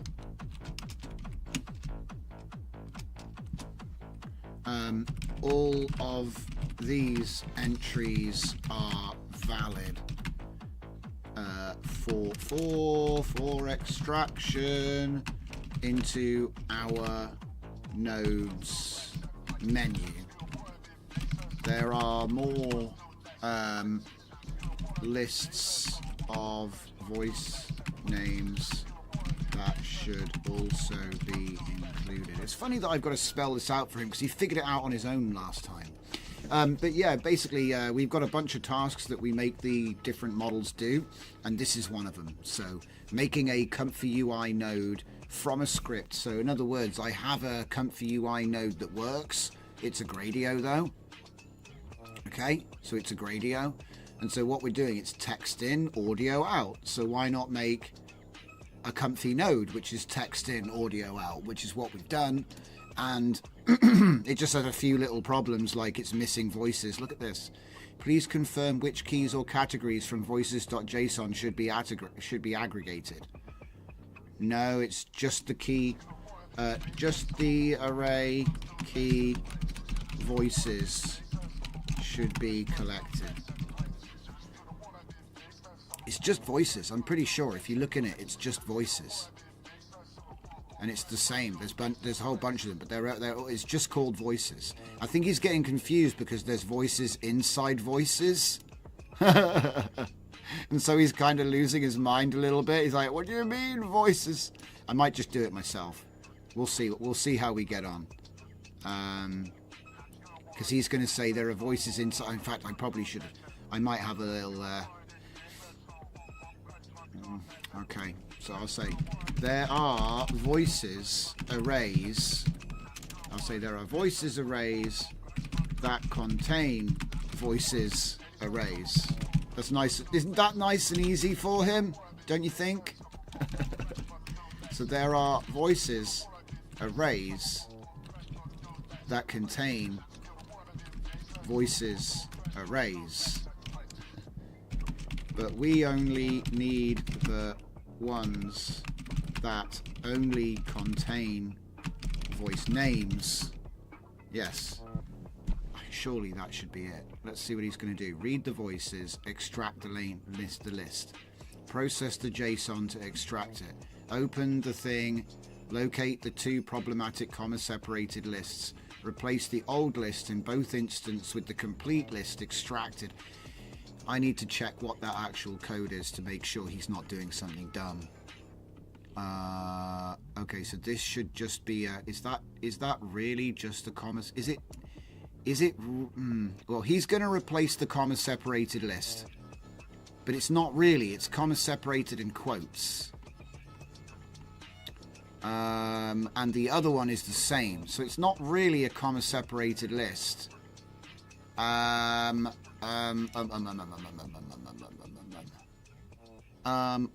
are voices arrays that contain voices arrays, but we only need the ones that contain only... I'm going to get rid of that. It's too much. He's going to go crazy. So I'll go 0.3. The comma separated lists on those lines are formatted like this. Ah, crap. Shift enter, guys. Oh, wait, hang on. I think he's just...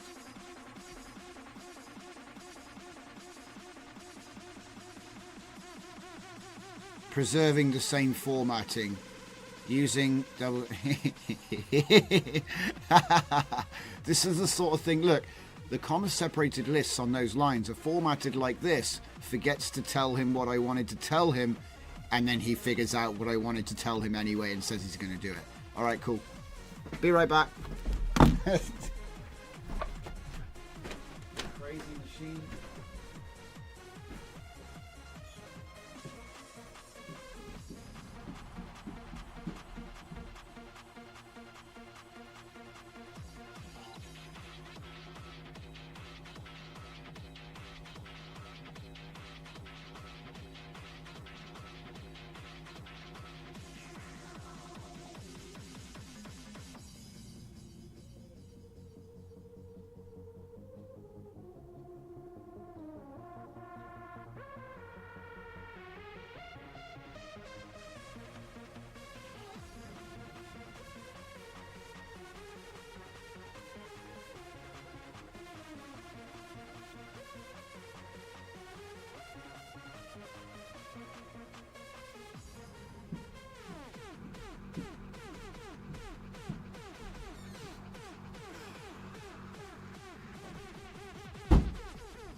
Right. I'm back. So, what's this? I had the stream full screen, walked away for a while, jump scare of what is VS Code doing? Oh, not mine. True. Okay, so did it nail it? Let's find out.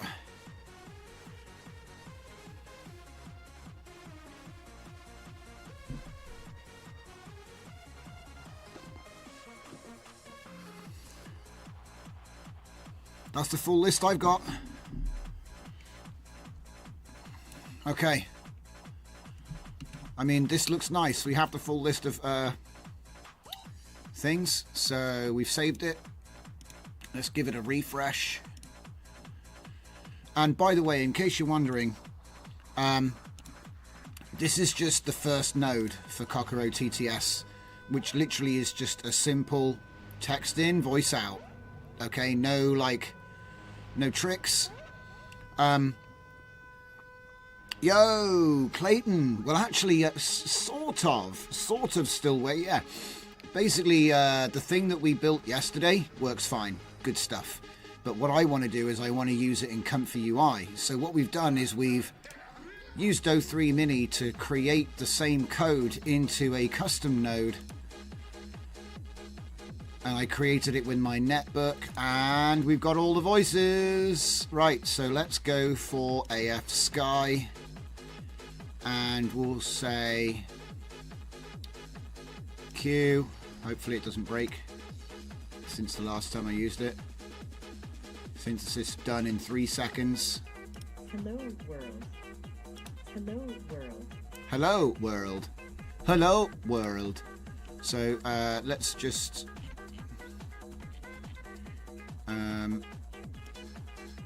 take that there. And where's my thing gone? Too many windows. Too many windows. Right, here we go. Let's put this in there like that. Go. Give it a little bit more to do. 3.2 seconds faster. Convert input text to speech audio using custom TTS synthesis. Hell yeah. I mean, you probably can't really hear that on the stream. Tamed Craziness says there was a change to the code in red. But yeah, essentially, oh, what did he do? I think what you can actually do is you can look at the difference. So we can click on that, and then somewhere it lets us see it, but it's not showing it to me, so whatever. Like I say, I'm happy. It works. This works great. But yeah, like I said, this node is actually based on just the save function. And there are a whole bunch of other functions which I'm going to work on now, which will essentially create more nodes which have the different functions. So the obvious one that we haven't got right here is the voice blending, right? So we might be able to change this, you know what I mean? Like I'm trying to make a simple, it works kind of thing, you know? So what's this one about?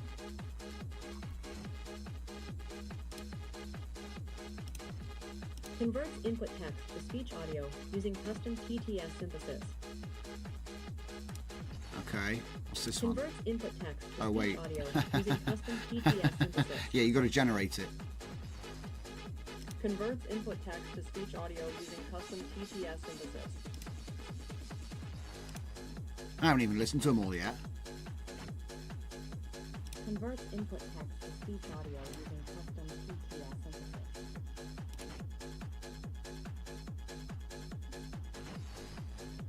Converts input text to speech audio using custom TTS synthesis. I found it. That's the ASMR one. Okay, cool. Leave it on that. All right, so the next thing, obviously, is I'm going to need this. I'm going to put that there. And we're going to say, try any voice that will not start with an A or a B. Okay, so these are all American female, American male, British female, British male. So FF Swiss, right? Let's try it. Converts input text to speech audio using custom TTS synthesis. Yeah, mine works. Mine works. IF Sarah. So I think that's Italian. I'm not sure. Let's keep going. Converts input text to speech audio using custom TTS synthesis. I don't know if that's really Italian, but, you know. We've also got JF. And that's Japanese. Converts input text to speech audio using custom TTS synthesis. Hey man, you can do, that's a wicked Japanese accent that you got going on there. Converts input text to speech audio using custom TTS synthesis. It's not bad, you know what I mean? It's pretty crazy, actually. Have we got a Japanese man? Converts input text to speech audio using custom TTS synthesis. That's not bad, you know. That's not bad. And then the rest is China. So I guess we could do like Yunjian.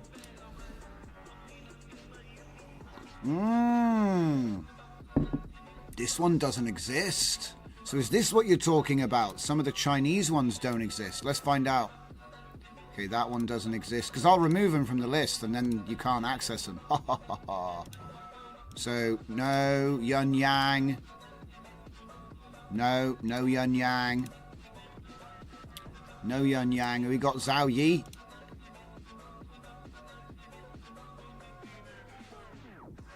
Ah! Converts input text to speech audio using custom TTS synthesis. Pretty good, you know. So basically all of the male ones are missing. Right, let's go and have a look at the GitHub and just do a bit of proofreading here. Where is it? Kokoro ONX examples. Kokoro ONNNX. Voices. Right.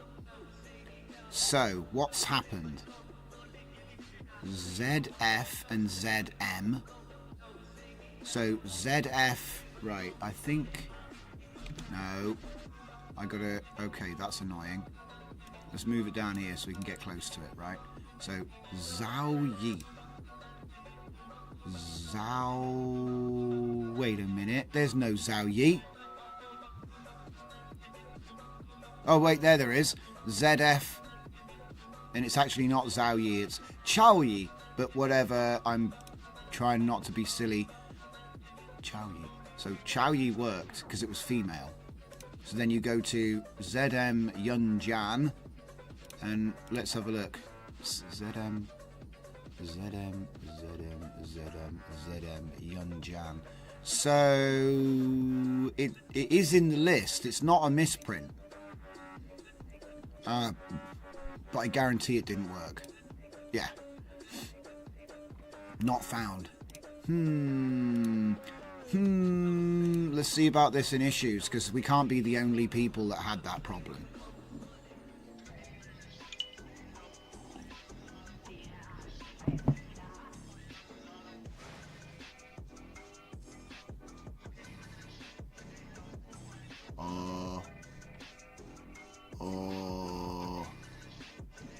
Tutorial how to create a new voice sample. The secrets. Add code to convert to ONNX. That's weird. It's already ONNX. Go to closed. Voices file name problem. Wrong voices in release files. Supporting voices did not provide download.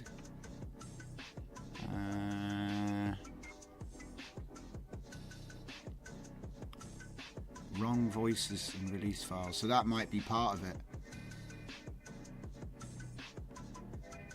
Minify voices. Okay. Let's have a look at this then. How to create a new voice sample.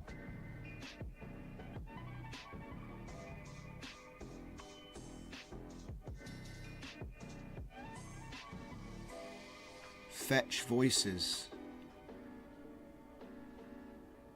It's not easy possible to fine tune because the model training is not in public.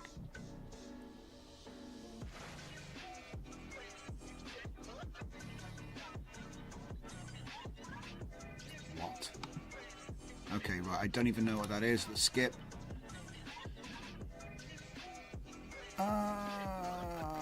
Okay, so it was fixed 3 days ago. Voices 1.0.bin. So I think this might have been fixed like... Wait, did this get fixed literally as I was downloading the models? 3 days ago? That was roughly when I started downloading this stuff, wasn't it? Or was it yesterday? Sometimes I don't remember if it was just... I think it might have been yesterday was the first day. So I think I might be okay. Where's me models? I guess I've already copied them round a bunch of times, so it's hard to say. Yeah, it's like not going to find out, are you? Okay, well anyway, that's been fixed, so right. Oh. Okay, so the JSON, what was it? Voices bin says there are 26 voices, but the JSON file contains only 11. Use voices.bin. Voices JSON is deprecated. Okay.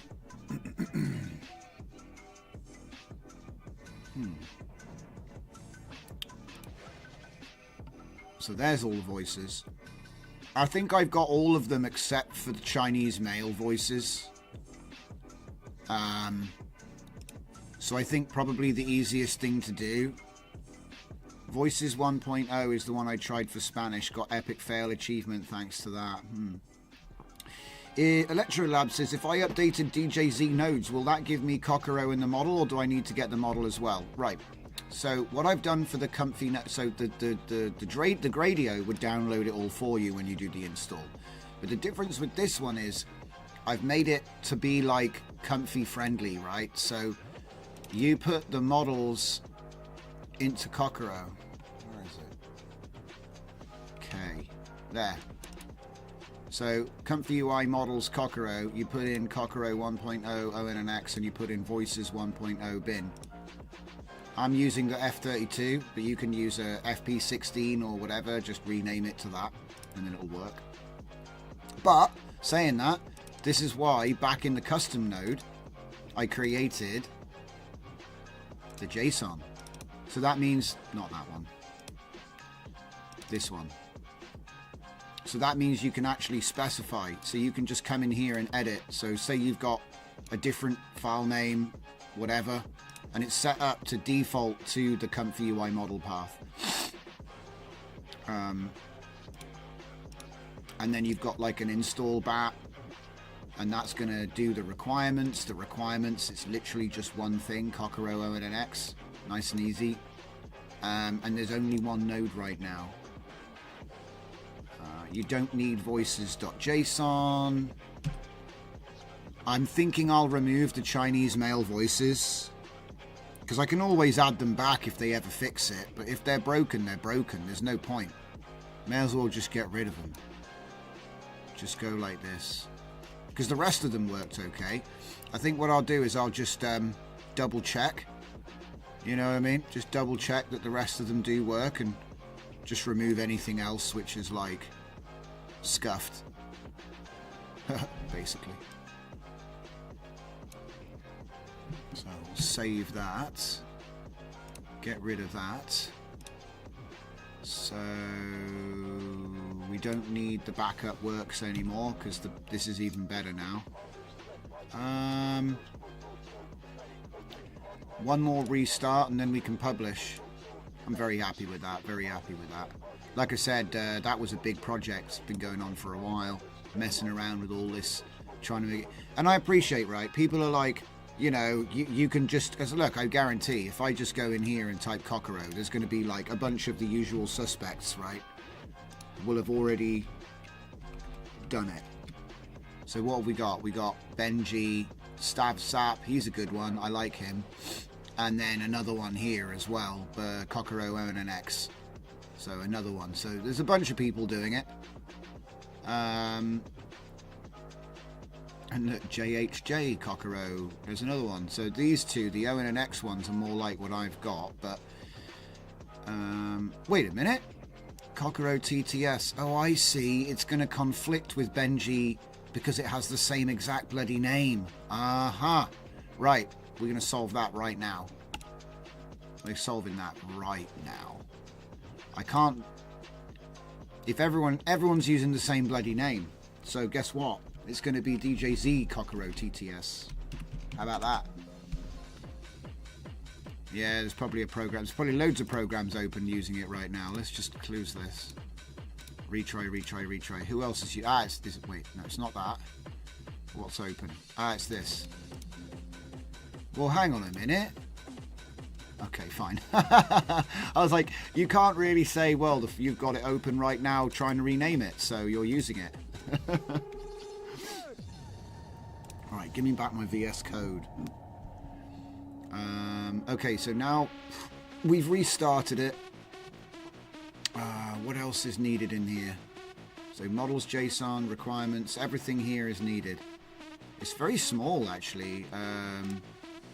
Look, it's a bit of a thing for me, because up until now I've always put my nodes into one big pack, and the pack's gotten so huge that if I wanted to make something like this, I need to actually make a dedicated pack. So this is like quite a big deal for me, actually, a bit of a landmark.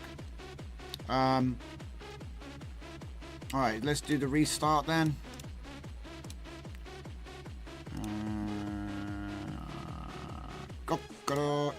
Is that the one I'm in? No, this is Gradio. Close this. This is Gradio. Olama to speech. Gradio Olama.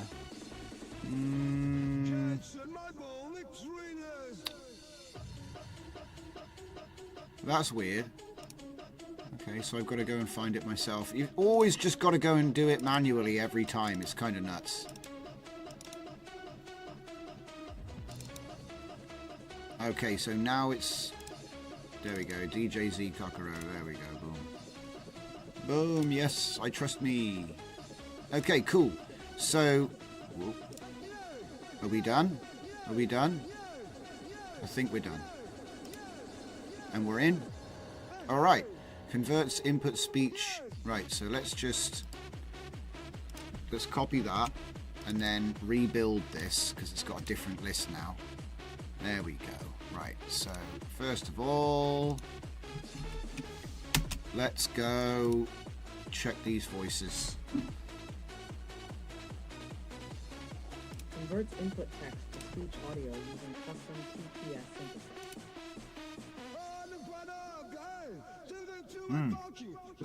So in other words, I got distracted and I never finished answering that question. You'll need to download the model separately, yes, but you'll put it into a dedicated model folder like normal comfy stuff, and then this will be its own dedicated it'll be its own dedicated thing, right? It's got its own work, its own pack basically. So what do we call this? We call this Kokoro TTS. Okay, Kokoro TTS 5.5, and then I'm just going to say example Kokoro TTS. I mean, look, it's like, I don't know what to say, right? I mean, I could put the GitHub in here, I guess. It's probably a good idea, but yeah, it's just like, hey, look. 1, 2, done. So V1 example.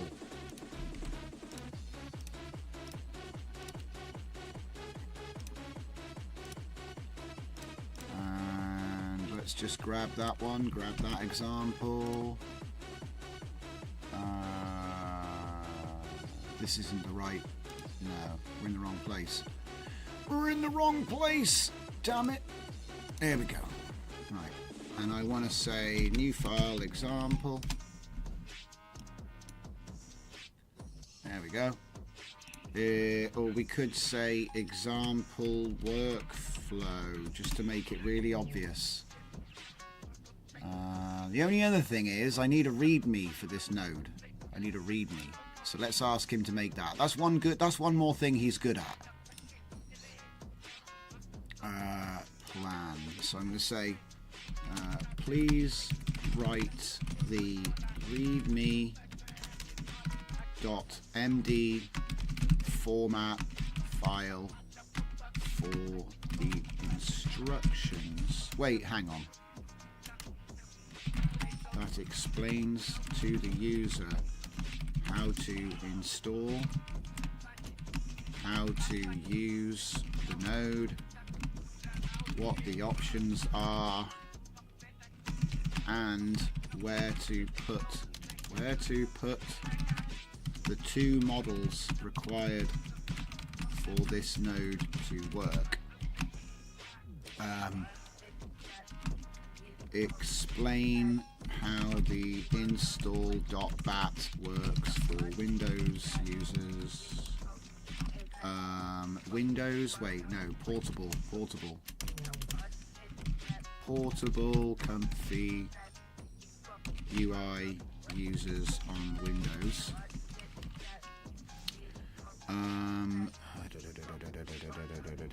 Because basically you download the Git, you clone it, you run the install, and then you put the models in the right folders.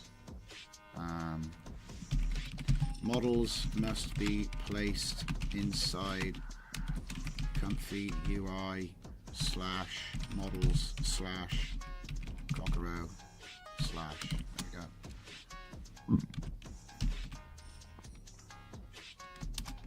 Okay.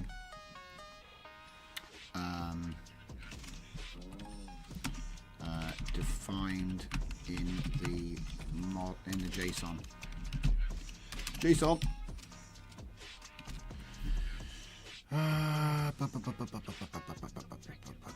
Emojis. This is the best thing to add for your last thing. Thank you, Mr. Super Fake Name. Velocity Ascent says, not to distract you, but greetings from New York City. Hello, Joe. Glad you could come along. We're just putting the finishing touches on a new node. This would be Cockero TTS, and I was explaining to everybody that, you know, oftentimes what happens is someone else has already done this. But don't worry, because you're probably going to do it the way you were going to do it, and that's not necessarily the same way they did it. So, like, for example, if I come in here and I type Cockero, everybody else's Cockero nodes already exist. But I don't look. I'm not just going to make this, guys. This is the start of this project. There are going to be other nodes for this. All right. I mean, the most obvious thing that I could think of right now, which is really funny because I was struggling with this yesterday, is check this out.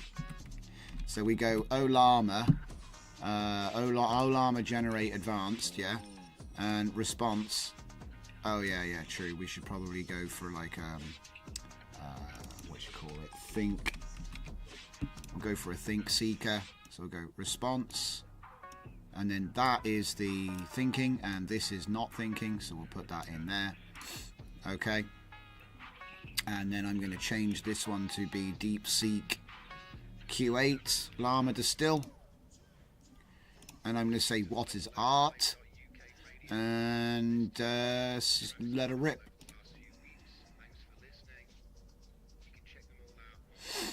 I feel like I should have like put that there as well, but it's too late. Alright, that's not what I meant.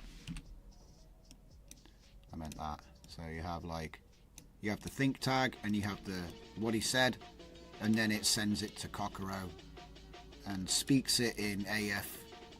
How do you say this name? It says American female AOD? Odie? Audi? I don't know how to say that.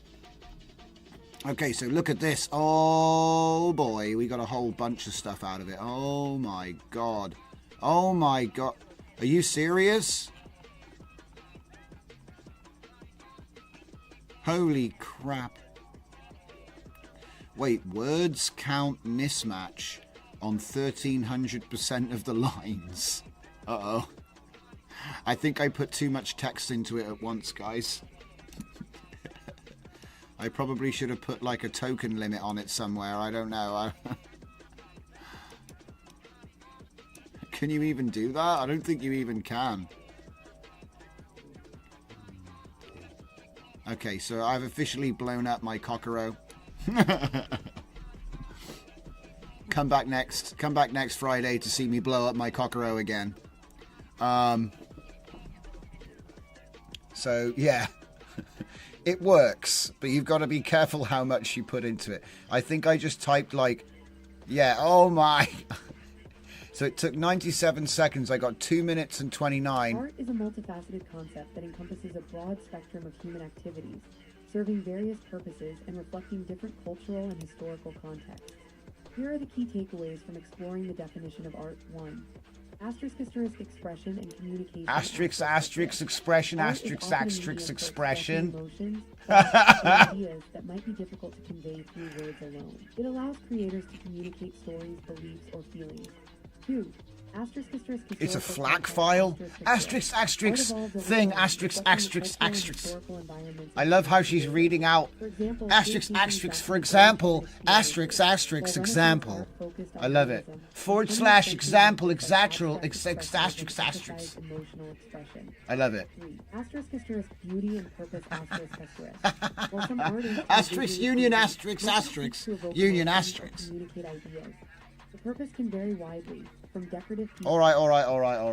If you want to hear the full thing, I loaded it up into the general tab. It's right here. This is TTS in ComfyUI node. I'll just say DJZ Cockero. Like that. So if you want to hear the whole thing, there it is. Why is it a FLAC file? I have no clue. All right, but what I would like to do, I'm sure that we'll make simple string trim by length. Yes, Neural Nightclub. I think that what we'll do is we'll like have a splitter, you know what I mean, and chunk it in like always. So probably you have to undo Markdown before Cockero. Wonderfully executed, says Tamed Craziness. So yeah, so I think that, like I said, obviously you could probably do a little bit better with choosing your prompt and choosing your, model and everything else. All right, but just a quick demo. We can generate and have it talk to. We can have it talk to us in ComfyUI with this. Now, again, I know that there's loads of people have done this, but yeah, the next step, yes, it is talking head. Yeah.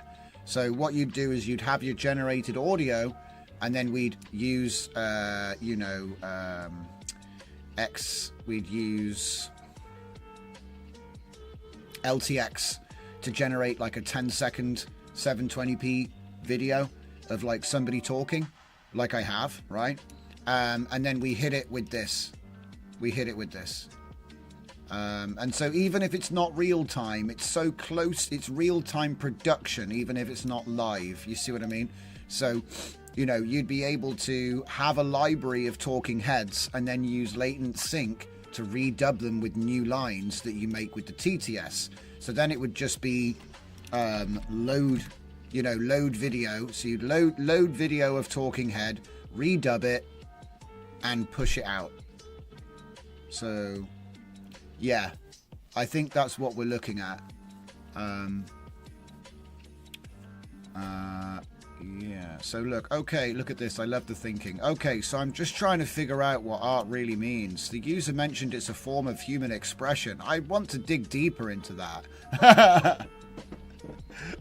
Look at this guy going on and on and on about this is what he thought. Sometimes what he thought is more interesting than the answer. That's one thing I like about DeepSeek. But anyway, that, by the way, for reference, was an 8 billion llama distill at Q8. It's definitely usable on local. Okay.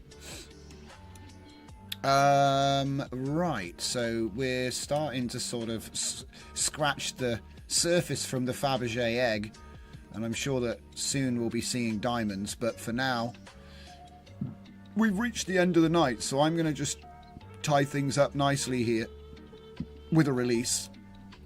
So as you can see here, we've got our readme, so we're going to let him write that. I'm going to go ahead and start making the repository. Come on. So we had our TTS Gradio yesterday, and today we're making our first node for the ComfyUI node pack. And like I said, I want to add all kinds of stuff to this TTS project, because the thing is, I need to use TTS for something coming up in the near future, and I don't want to have a 10 gigabyte stack. And so this is so lightweight. It's so lightweight because the thing is, the guy actually made, it's like a Python. You just need the model, which is 88 to 300 megabytes, depending on which version you take. And it runs on CPU. Look, I appreciate there are other TTS models out there, but none of them are on par with Whisper in terms of like model efficiency. This is like Whisper Tiny, but it's text to speech. And that's what I'm talking about, because then you can use all your muscle for your large language model and your video model or your image model or whatever it is. That those are the things that need to take all the grunt. Fernicar says, man, you didn't even use Claude tokens today. Oh, don't you worry. Me and Claude are still talking. We haven't broken up. So yeah, anyway, let's get this last part of the, this is the important part. This is like the icing on the cake for me. So I'm going to call it DJZ. Because everyone else has already taken. There's already like 3. Do you know what I mean? There's already like 3 of these. So DJZ, Kokoro, TTS. Now I could say ComfyUI at the end, but I think you should know that by now. I will say it in here though, sir. Kokoro, TTS, ComfyUI, custom nodes. There we go. Couldn't get any easier than that. Stick it under MIT, create, and then I can pretty much just upload this bad boy straight. I think that's it. Yeah. Let's just double check he's not still writing things. Nope. So we will do this. Not that. Not that. Whoa, whoa, whoa, whoa, whoa, whoa, whoa, whoa, whoa.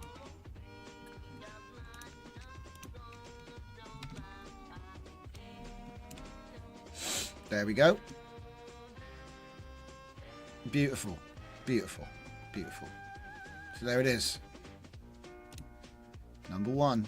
Obviously V2 will come with more controls, and I hope to make the, I want to make a spherical interpolation voice merging thing, and that might turn into a lot of fun as well, by the way, because I think there's a way to save the shape, and then we can make something to load the shape. So then, even though you can't do voices, you can mix them and then save them, which is basically the same thing. So, yeah. I think I've got a trick which I can use to make ours have some features that maybe... Look, chances are everyone's got this. Knowing my luck, everyone's already got this, but... The way I did this was I did it by taking one example and the code from my Gradio to make the node. So what I hope to do is take other examples and maybe other ideas from the, and then put additional, we'll put some more nodes in this pack. So I'm just trying to see, it's missing the models, so we need to tell it where the models are at.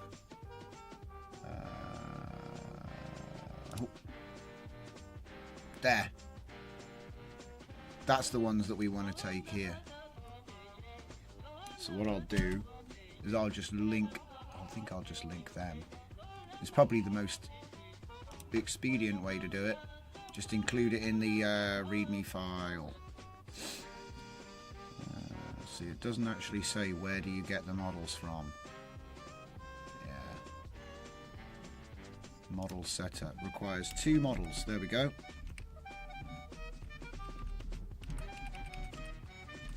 I'll just go like that, just do it like this. I wonder if it'll automatically link them. Yep. Okay.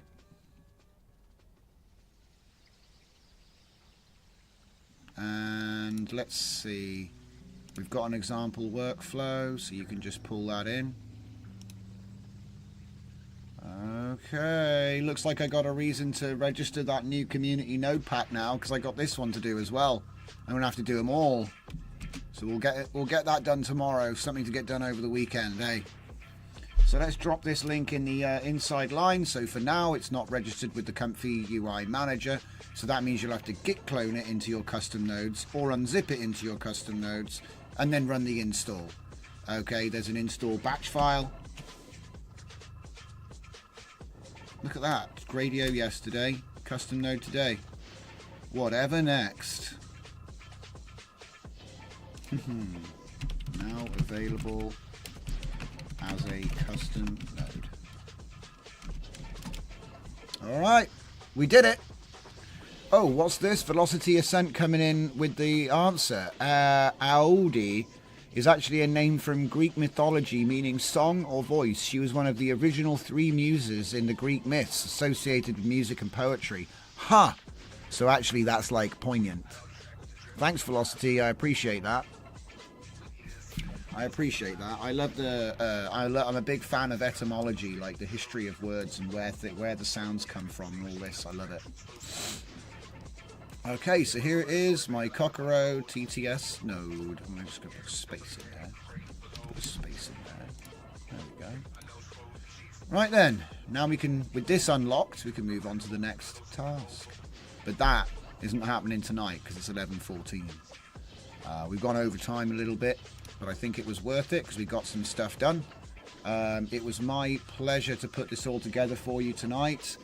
If you're a Civitai user, you can expect the Civitai version of the Lumina pack will be, you know, it'll be appearing moments after the end of the stream, so look out for that.